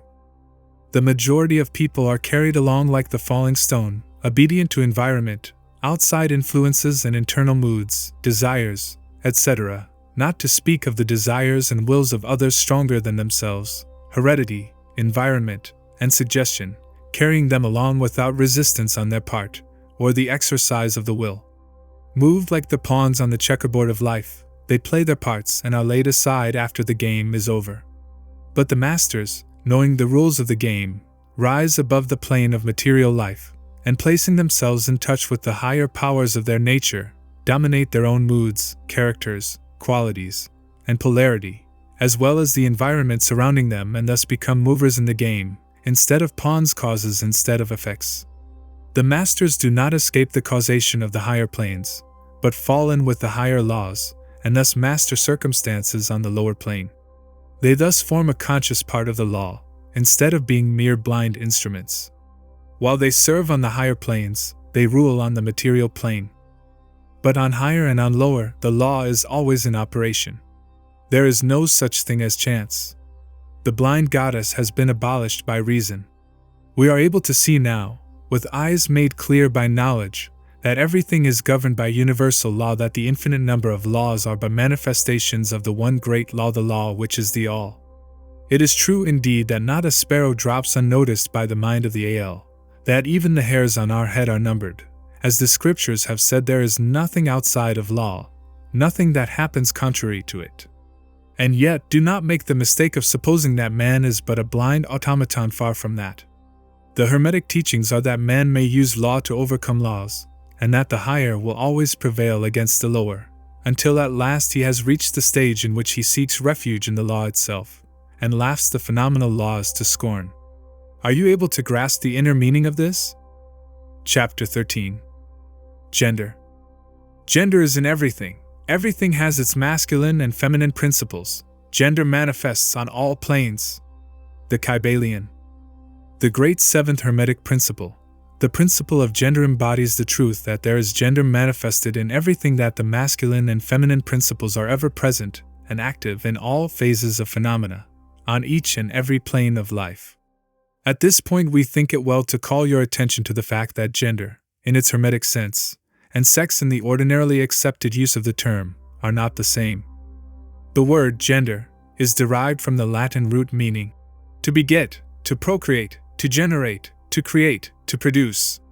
A moment's consideration will show you that the word has a much broader and more general meaning than the term sex, the latter referring to the physical distinctions between male and female living things. Sex is merely a manifestation of gender on a certain plane of the great physical plane, the plane of organic life. We wish to impress this distinction upon your minds, for the reason that certain writers, who have acquired a smattering of the Hermetic philosophy, have sought to identify this seventh Hermetic principle with wild and fanciful, and often reprehensible, theories and teachings regarding sex. The office of gender is solely that of creating, producing, generating, etc., and its manifestations are visible on every plane of phenomena. It is somewhat difficult to produce proofs of this along scientific lines, for the reason that science has not as yet recognized this principle as of universal application. But still some proofs are forthcoming from scientific sources. In the first place, we find a distinct manifestation of the principle of gender among the corpuscles, ions, or electrons, which constitute the basis of matter as science now knows the latter, and which by forming certain combinations form the atom, which until lately was regarded as final and indivisible. The latest word of science is that the atom is composed of a multitude of corpuscles, electrons, or ions, the various names being applied by different authorities, revolving around each other and vibrating at a high degree and intensity. But the accompanying statement is made that the formation of the atom is really due to the clustering of negative corpuscles around a positive one, the positive corpuscles seeming to exert a certain influence upon the negative corpuscles, causing the latter to assume certain combinations and thus create, or generate, an atom. This is in line with the most ancient Hermetic teachings, which have always identified the masculine principle of gender with the positive, and the feminine with the negative poles of electricity, so called. Now a word at this point regarding this identification. The public mind has formed an entirely erroneous impression regarding the qualities of the so-called negative pole of electrified or magnetized matter. The terms positive and negative are very wrongly applied to this phenomenon by science. The word positive means something real and strong, as compared with a negative unreality or weakness. Nothing is further from the real facts of electrical phenomenon. The so-called negative pole of the battery is really the pole in and by which the generation or production of new forms and energies is manifested. There is nothing negative about it. The best scientific authorities now use the word cathode in place of negative, the word cathode coming from the Greek root meaning descent, the path of generation, etc. From the cathode pole emerged the swarm of electrons or corpuscles. From the same pole emerged those wonderful rays, which have revolutionized scientific conceptions during the past decade. The cathode pole is the mother of all of the strange phenomena which have rendered useless the old textbooks, and which have caused many long-accepted theories to be relegated to the scrap pile of scientific speculation. The cathode, or negative pole, is the mother principle of electrical phenomena, and of the finest forms of matter as yet known to science. So you see we are justified in refusing to use the term negative in our consideration of the subject, and in insisting upon substituting the word feminine for the old term. The facts of the case bear us out in this, without taking the Hermetic teachings into consideration. And so we shall use the word feminine in the place of negative in speaking of that pole of activity. The latest scientific teachings are that the creative corpuscles or electrons are feminine, science says. They are composed of negative electricity. We say they are composed of feminine energy. A feminine corpuscle becomes detached from, or rather leaves, a masculine corpuscle and starts on a new career. It actively seeks a union with a masculine corpuscle, being urged thereto by the natural impulse to create new forms of matter or energy. One writer goes so far as to use the term, it at once seeks, of its own volition, a union, etc. This detachment and uniting form the basis of the greater part of the activities of the chemical world. When the feminine corpuscle unites with a masculine corpuscle, a certain process is begun. The feminine particles vibrate rapidly under the influence of the masculine energy, and circle rapidly around the latter. The result is the birth of a new atom. This new atom is really composed of a union of the masculine and feminine electrons, or corpuscles, but when the union is formed, the atom is a separate thing, having certain properties, but no longer manifesting the property of free electricity. The process of detachment or separation of the feminine electrons is called ionization. These electrons, or corpuscles, are the most active workers in nature's field. Arising from their unions, or combinations, manifest the varied phenomena of light, heat, electricity, magnetism, attraction, repulsion, chemical affinity in the reverse, and similar phenomena. And all this arises from the operation of the principle of gender on the plane of energy. The part of the masculine principle seems to be that of directing a certain inherent energy toward the feminine principle, and thus starting into activity the creative processes. But the feminine principle is the one always doing the active creative work, and this is so on all planes. And yet, each principle is incapable of operative energy without the assistance of the other. In some of the forms of life, the two principles are combined in one organism. For that matter, everything in the organic world manifests both genders. There is always the masculine present in the feminine form, and the feminine form. The Hermetic teachings include much regarding the operation of the two principles of gender in the production and manifestation of various forms of energy, etc., but we do not deem it expedient to go into detail regarding the same at this point, because we are unable to back up the same with scientific proof, for the reason that science has not as yet progressed thus far. But the example we have given you of the phenomena of the electrons or corpuscles will show you that science is on the right path, and will also give you a general idea of the underlying principles. Some leading scientific investigators have announced their belief that in the formation of crystals there was to be found something that corresponded to sex activity, which is another straw showing the direction the scientific winds are blowing. And each year will bring other facts to corroborate the correctness of the Hermetic principle of gender. It will be found that gender is in constant operation and manifestation in the field of inorganic matter, and in the field of energy or force. Electricity is now generally regarded as the something into which all other forms of energy seem to melt or dissolve. The electrical theory of the universe is the latest scientific doctrine and is growing rapidly in popularity and general acceptance.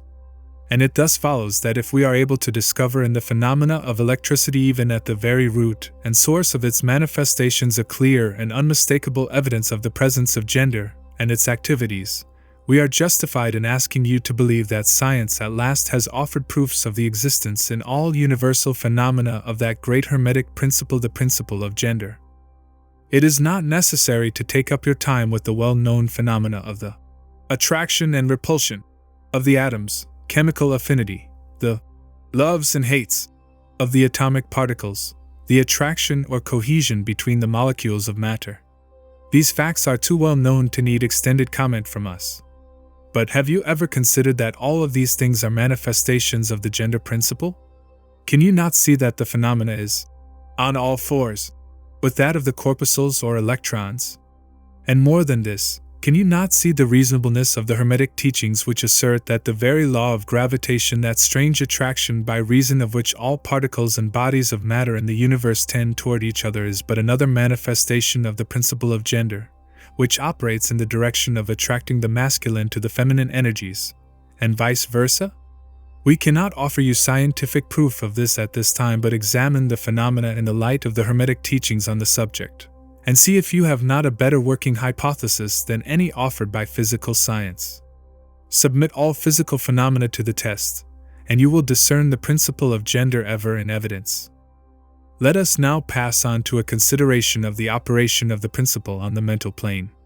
Many interesting features are there awaiting examination. Chapter 14. Mental Gender. Students of psychology who have followed the modern trend of thought along the lines of mental phenomena are struck by the persistence of the dual mind idea, which has manifested itself so strongly during the past 10 or 15 years, and which has given rise to a number of plausible theories regarding the nature and constitution of these two minds. The late Thomson J. Hudson attained great popularity in 1893 by advancing his well-known theory of the objective and subjective minds, which he held existed in every individual. Other writers have attracted almost equal attention by the theories regarding the conscious and subconscious minds, the voluntary and involuntary minds, the active and passive minds, etc., etc. The theories of the various writers differ from each other, but there remains the underlying principle of the duality of mind. The student of the Hermetic philosophy is tempted to smile when he reads and hears of these many new theories regarding the duality of mind, each school adhering tenaciously to its own pet theories, and each claiming to have discovered the truth. The student turns back the pages of occult history, and away back in the dim beginnings of occult teachings he finds references to the ancient Hermetic doctrine of the principle of gender on the mental plane, the manifestation of mental gender. And examining further, he finds that the ancient philosophy took cognizance of the phenomenon of the dual mind and accounted for it by the theory of mental gender. This idea of mental gender may be explained in a few words to students who are familiar with the modern theories just alluded to. The masculine principle of mind corresponds to the so-called objective mind, conscious mind, voluntary mind, active mind, etc. And the feminine principle of mind corresponds to the so-called subjective mind, subconscious mind, involuntary mind, passive mind, etc. Of course, the Hermetic teachings do not agree with the many modern theories regarding the nature of the two phases of mind, nor does it admit many of the facts claimed for the two respective aspects, some of the said theories and claims being very far-fetched and incapable of standing the test of experiment and demonstration. We point to the phases of agreement merely for the purpose of helping the student to assimilate his previously acquired knowledge with the teachings of the Hermetic philosophy. Students of Hudson will notice the statement at the beginning of his second chapter of The Law of Psychic Phenomena that the mystic jargon of the Hermetic philosophers discloses the same general idea, i.e., the duality of mind. If Dr. Hudson had taken the time and trouble to decipher a little of the mystic jargon of the Hermetic philosophy, he might have received much light upon the subject of the dual mind, but then, perhaps, his most interesting work might not have been written. Let us now consider the Hermetic teachings regarding mental gender. The Hermetic teachers impart their instruction regarding this subject by bidding their students examine the report of their consciousness regarding their self. The students are bidden to turn their attention inward upon the self dwelling within each. Each student is led to see that his consciousness gives him first a report of the existence of his self. The report is, I am. This at first seems to be the final words from the consciousness, but a little further examination discloses the fact that this, I am, may be separated or split into two distinct parts, or aspects, which while working in unison and in conjunction, yet, nevertheless, may be separated in consciousness. While at first there seems to be only an I existing, a more careful and closer examination reveals the fact that there exists an I and a me. These mental twins differ in their characteristics and nature, and an examination of their nature and the phenomena arising from the same will throw much light upon many of the problems of mental influence. Let us begin with a consideration of the me, which is usually mistaken for the I by the student, until he presses the inquiry a little further back into the recesses of consciousness. A man thinks of his self, in its aspect of me, as being composed of certain feelings, tastes, likes, dislikes, habits, peculiar ties, characteristics, etc., all of which go to make up his personality, or the self, known to himself and others. He knows that these emotions and feelings change, are born and die away, are subject to the principle of rhythm and the principle of polarity, which take him from one extreme of feeling to another. He also thinks of the me as being certain knowledge gathered together in his mind, and thus forming a part of himself. This is the me of a man. But we have proceeded too hastily. The me of many men may be said to consist largely of their consciousness of the body and their physical appetites, etc.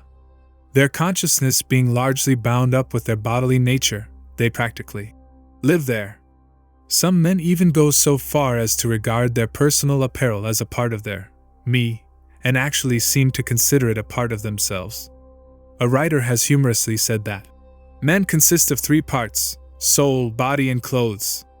These clothes-conscious people would lose their personality if divested of their clothing by savages upon the occasion of a shipwreck. But even many who are not so closely bound up with the idea of personal raiment stick closely to the consciousness of their bodies being their me. They cannot conceive of a self independent of the body. Their mind seems to them to be practically a something belonging to their body, which in many cases it is indeed. But as man rises in the scale of consciousness, he is able to disentangle his me from his idea of body, and is able to think of his body as belonging to the mental part of him. But even then he is very apt to identify the me entirely with the mental states, feelings, etc., which he feels to exist within him. He is very apt to consider these internal states as identical with himself, instead of there being simply things produced by some part of his mentality, and existing within him, of him, and in him, but still not himself. He sees that he may change these internal states of feelings by all effort of will, and that he may produce a feeling or state of an exactly opposite nature, in the same way, and yet the same me exists. And so after a while he is able to set aside these various mental states, emotions, feelings, habits, qualities, characteristics, and other personal mental belongings. He is able to set them aside in the not me collection of curiosities and encumbrances, as well as valuable possessions. This requires much mental concentration and power of mental analysis on the part of the student. But still the task is possible for the advanced student, and even those not so far advanced are able to see, in the imagination, how the process may be performed. After this laying aside process has been performed, the student will find himself in conscious possession of a self, which may be considered in its I and me dual aspects. The me will be felt to be a something mental in which thoughts, ideas, emotions, feelings, and other mental states may be produced. It may be considered as the mental womb, as the ancients styled it, capable of generating mental offspring.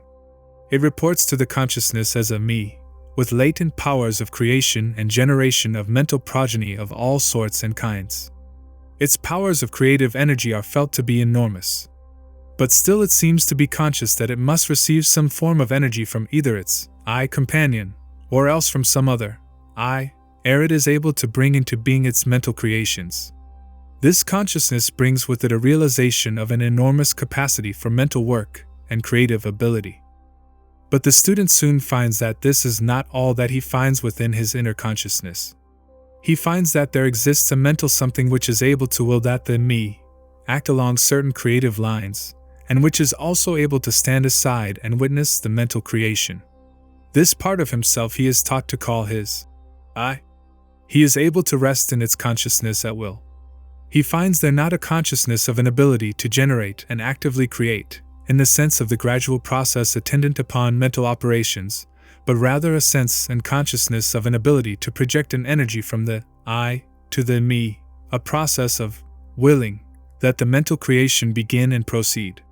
He also finds that the I is able to stand aside and witness the operations of the me's mental creation and generation. There is this dual aspect in the mind of every person. The I represents the masculine principle of mental gender, the me represents the female principle. The I represents the aspect of being, the me, the aspect of becoming. You will notice that the principle of correspondence operates on this plane just as it does upon the great plane upon which the creation of universes is performed. The two are similar in kind, although vastly different in degree. As above, so below, as below, so above.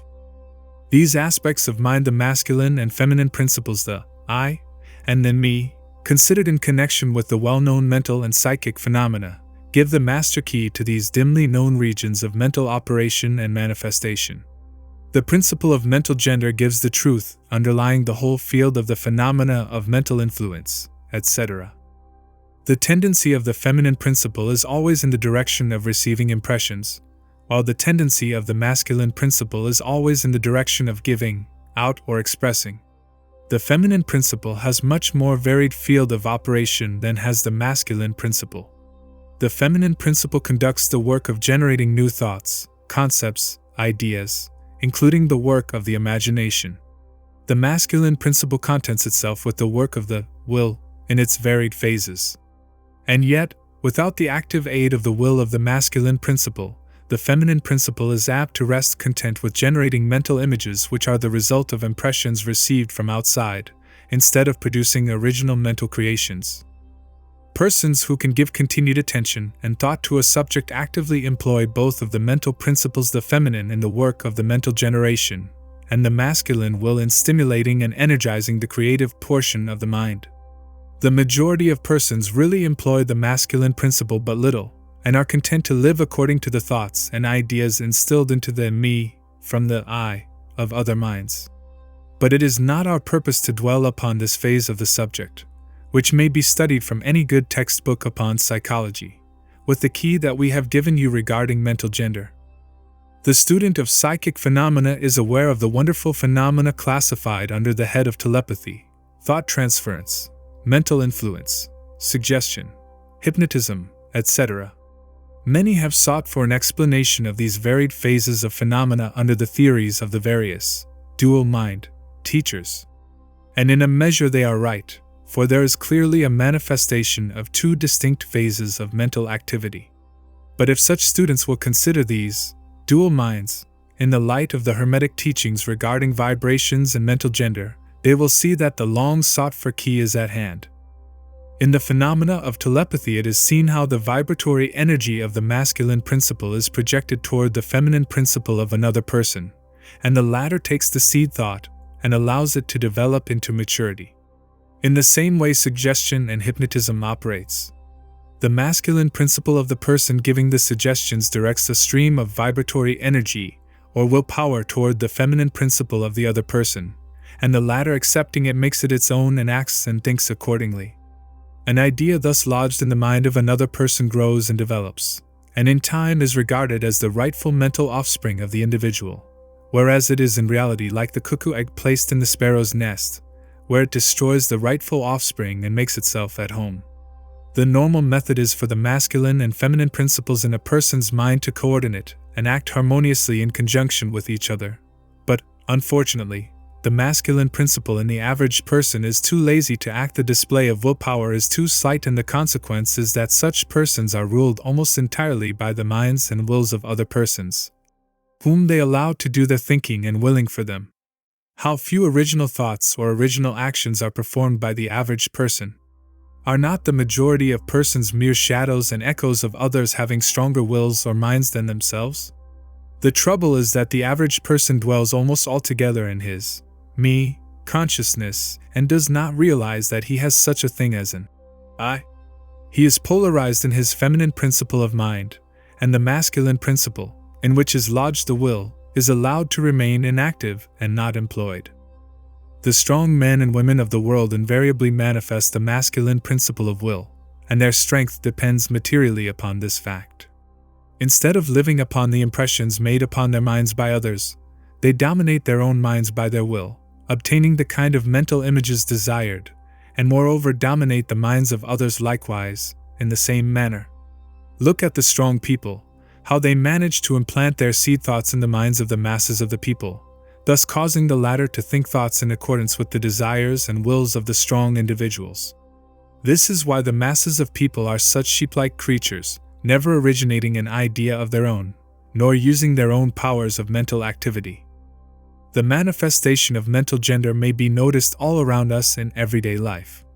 The magnetic persons are those who are able to use the masculine principle in the way of impressing their ideas upon others. The actor who makes people weep or cry as he wills is employing this principle. And so is the successful orator, statesman, preacher, writer, or other people who are before the public attention. The peculiar influence exerted by some people over others is due to the manifestation of mental gender, along the vibrational lines above indicated. In this principle lies the secret of personal magnetism, personal influence, fascination, etc., as well as the phenomena generally grouped under the name of hypnotism. The student who has familiarized himself with the phenomena generally spoken of as psychic will have discovered the important part played in the said phenomena by that force which science has styled suggestion. by which term is meant the process or method whereby an idea is transferred to, or impressed upon, the mind of another, causing the second mind to act in accordance therewith. A correct understanding of suggestion is necessary in order to intelligently comprehend the varied psychical phenomena which suggestion underlies. But still more is a knowledge of vibration and mental gender necessary for the student of suggestion. For the whole principle of suggestion depends upon the principle of mental gender and vibration. It is customary for the writers and teachers of suggestion to explain that it is the objective or voluntary mind which make the mental impression or suggestion upon the subjective or involuntary mind. But they do not describe the process or give us any analogy in nature whereby we may more readily comprehend the idea. But if you will think of the matter in the light of the Hermetic teachings, you will be able to see that the energizing of the feminine principle by the vibratory energy of the masculine principle is in accordance to the universal laws of nature, and that the natural world affords countless analogies whereby the principle may be understood. In fact, the Hermetic teachings show that the very creation of the universe follows the same law, and that in all creative manifestations, upon the planes of the spiritual, the mental, and the physical, there is always in operation this principle of gender, this manifestation of the masculine and the feminine principles. As above, so below; as below, so above.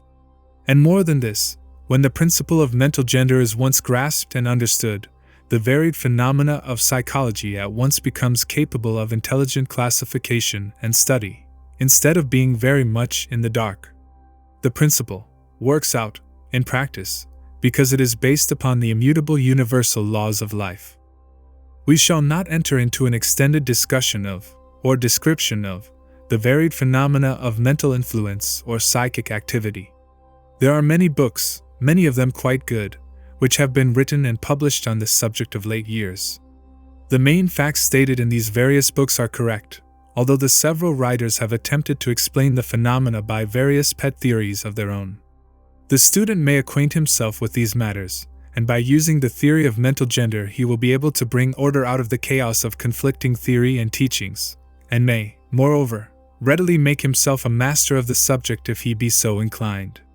The purpose of this work is not to give an extended account of psychic phenomena, but rather to give to the student a master key whereby he may unlock the many doors leading into the parts of the temple of knowledge which he may wish to explore. We feel that in this consideration of the teachings of the Kybalion, one may find an explanation which will serve to clear away many perplexing difficulties, a key that will unlock many doors. What is the use of going into detail regarding all of the many features of psychic phenomena and mental science, provided we place in the hands of the student the means whereby he may acquaint himself fully regarding any phase of the subject which may interest him? With the aid of the Kybalion one may go through any occult library anew, the old light from Egypt illuminating many dark pages and obscure subjects. That is the purpose of this book. We do not come expounding a new philosophy, but rather furnishing the outlines of a great world-old teaching which will make clear the teachings of others, which will serve as a great reconciler of differing theories and opposing doctrines. Chapter 15. Hermetic Axioms. The possession of knowledge, unless accompanied by a manifestation and expression in action, is like the hoarding of precious metals, a vain and foolish thing. Knowledge, like wealth, is intended for use. The law of use is universal, and he who violates it suffers by reason of his conflict with natural forces. The Kybalion. The Hermetic teachings, while always having been kept securely locked up in the minds of the fortunate possessors thereof, for reasons which we have already stated, were never intended to be merely stored away and secreted. The law of use is dwelt upon in the teachings, as you may see by reference to the above quotation from the Kybalion, which states it forcibly. Knowledge without use and expression is a vain thing, bringing no good to its possessor or to the race. Beware of mental miserliness, and express into action that which you have learned. Study the axioms and aphorisms, but practice them also. We give below some of the more important Hermetic axioms from the Kybalion, with a few comments added to each. Make these your own, and practice and use them, for they are not really your own until you have used them. To change your mood or mental state, change your vibration. The Kybalion. One may change his mental vibrations by an effort of will in the direction of deliberately fixing the attention upon a more desirable state. Will directs the attention, and attention changes the vibration. Cultivate the art of attention by means of the will, and you have solved the secret of the mastery of moods and mental states. To destroy an undesirable rate of mental vibration, put into operation the principle of polarity and concentrate upon the opposite pole to that which you desire to suppress. Kill out the undesirable by changing its polarity. The Kybalion. This is one of the most important of the Hermetic formulas. It is based upon true scientific principles. We have shown you that a mental state and its opposite were merely the two poles of one thing, and that by mental transmutation the polarity might be reversed. This principle is known to modern psychologists, who apply it to the breaking up of undesirable habits by bidding their students concentrate upon the opposite quality. If you are possessed of fear, do not waste time trying to kill out fear, but instead cultivate the quality of courage, and the fear will disappear. Some writers have expressed this idea most forcibly by using the illustration of the dark room. You do not have to shovel out or sweep out the darkness, but by merely opening the shutters and letting in the light, the darkness has disappeared. To kill out a negative quality, concentrate upon the positive pole of that same quality, and the vibrations will gradually change from negative to positive, until finally you will become polarized on the positive pole instead of the negative. The reverse is also true, as many have found out to their sorrow, when they have allowed themselves to vibrate too constantly on the negative pole of things. By changing your polarity, you may master your moods, change your mental states, remake your disposition, and build up character. Much of the mental mastery of the advanced Hermetics is due to this application of polarity, which is one of the important aspects of mental transmutation. Remember the Hermetic axiom, quoted previously, which says, "Mind, as well as metals and elements, may be transmuted from state to state, degree to degree, condition to condition, pole to pole, vibration to vibration." The Kybalion. The mastery of polarization is the mastery of the fundamental principles of mental transmutation or mental alchemy, for unless one acquires the art of changing his own polarity, he will be unable to affect his environment. An understanding of this principle will enable one to change his own polarity, as well as that of others, if he will but devote the time, care, study and practice necessary to master the art. The principle is true, but the results obtained depend upon the persistent patience and practice of the student. Rhythm may be neutralized by an application of the art of polarization. The Kybalion. As we have explained in previous chapters, the Hermetists hold that the principle of rhythm manifests on the mental plane as well as on the physical plane, and that the bewildering succession of moods, feelings, emotions, and other mental states are due to the backward and forward swing of the mental pendulum, which carries us from one extreme of feeling to the other. The Hermetists also teach that the law of neutralization enables one, to a great extent, to overcome the operation of rhythm in consciousness. As we have explained, there is a higher plane of consciousness, as well as the ordinary lower plane, and the master by rising mentally to the higher plane causes the swing of the mental pendulum to manifest on the lower plane, and he, dwelling on his higher plane, escapes the consciousness of the swing backward. This is effected by polarizing on the higher self, and thus raising the mental vibrations of the ego above those of the ordinary plane of consciousness. It is akin to rising above a thing and allowing it to pass beneath you.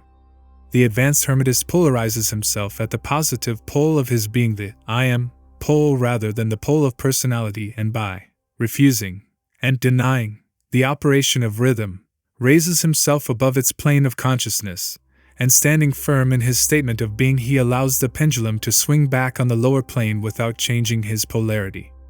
This is accomplished by all individuals who have attained any degree of self-mastery, whether they understand the law or not. Such persons simply refuse to allow themselves to be swung back by the pendulum of mood and emotion, and by steadfastly affirming the superiority, they remain polarized on the positive pole. The master, of course, attains a far greater degree of proficiency, because he understands the law which he is overcoming by a higher law, and by the use of his will he attains a degree of poise and mental steadfastness almost impossible of belief on the part of those who allow themselves to be swung backward and forward by the mental pendulum of moods and feelings. Remember always, however, that you do not really destroy the principle of rhythm, for that is indestructible. You simply overcome one law by counterbalancing it with another, and thus maintain an equilibrium. The laws of balance and counterbalance are in operation on the mental as well as on the physical planes, and an understanding of these laws enables one to seem to overthrow laws, whereas he is merely exerting a counterbalance. Nothing escapes the principle of cause and effect, but there are many planes of causation, and one may use the laws of the higher to overcome the laws of the lower. The Kybalion. By an understanding of the practice of polarization, the Hermetists rise to a higher plane of causation and thus counterbalance the laws of the lower planes of causation. By rising above the plane of ordinary causes, they become themselves, in a degree, causes instead of being merely caused. By being able to master their own moods and feelings, and by being able to neutralize rhythm, as we have already explained, they are able to escape a great part of the operations of cause and effect on the ordinary plane. The masses of people are carried along, obedient to their environment, the wills and desires of others stronger than themselves, the effects of inherited tendencies, the suggestions of those about them, and other outward causes, which tend to move them about on the chessboard of life like mere pawns.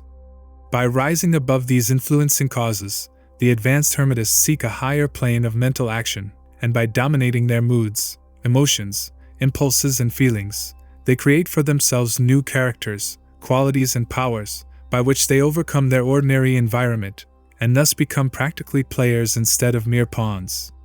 Such people help to play the game of life understandingly, instead of being moved about this way and that way by stronger influences and powers and wills. They use the principle of cause and effect, instead of being used by it. Of course, even the highest are subject to the principle as it manifests on the higher planes, but on the lower planes of activity, they are masters instead of slaves. As the Kybalion says, "The wise ones serve on the higher, but rule on the lower. They obey the laws coming from above them, but on their own plane, and those below them they rule and give orders. And yet, in so doing, they form a part of the principle, instead of opposing it. The wise man falls in with the law, and by understanding its movements he operates it instead of being its blind slave. Just as does the skilled swimmer turn this way and that way, going and coming as he will, instead of being as the log which is carried here and there, so is the wise man as compared to the ordinary man, and yet both swimmer and log, wise man and fool, are subject to law. He who understands this is well on the road to mastery." The Kybalion. In conclusion, let us again call your attention to the Hermetic axiom. True Hermetic transmutation is a mental art. The Kybalion. In the above axiom, the Hermetists teach that the great work of influencing one's environment is accomplished by mental power. The universe being wholly mental, it follows that it may be ruled only by mentality. And in this truth is to be found an explanation of all the phenomena and manifestations of the various mental powers which are attracting so much attention and study in these earlier years of the 20th century. Back of and under the teachings of the various cults and schools, remains ever constant the principle of the mental substance of the universe. If the universe be mental in its substantial nature, then it follows that mental transmutation must change the conditions and phenomena of the universe. If the universe is mental, then mind must be the highest power affecting its phenomena. If this be understood, then all the so-called miracles and wonder-workings are seen plainly for what they are. The all is mind, the universe is mental. The Kybalion.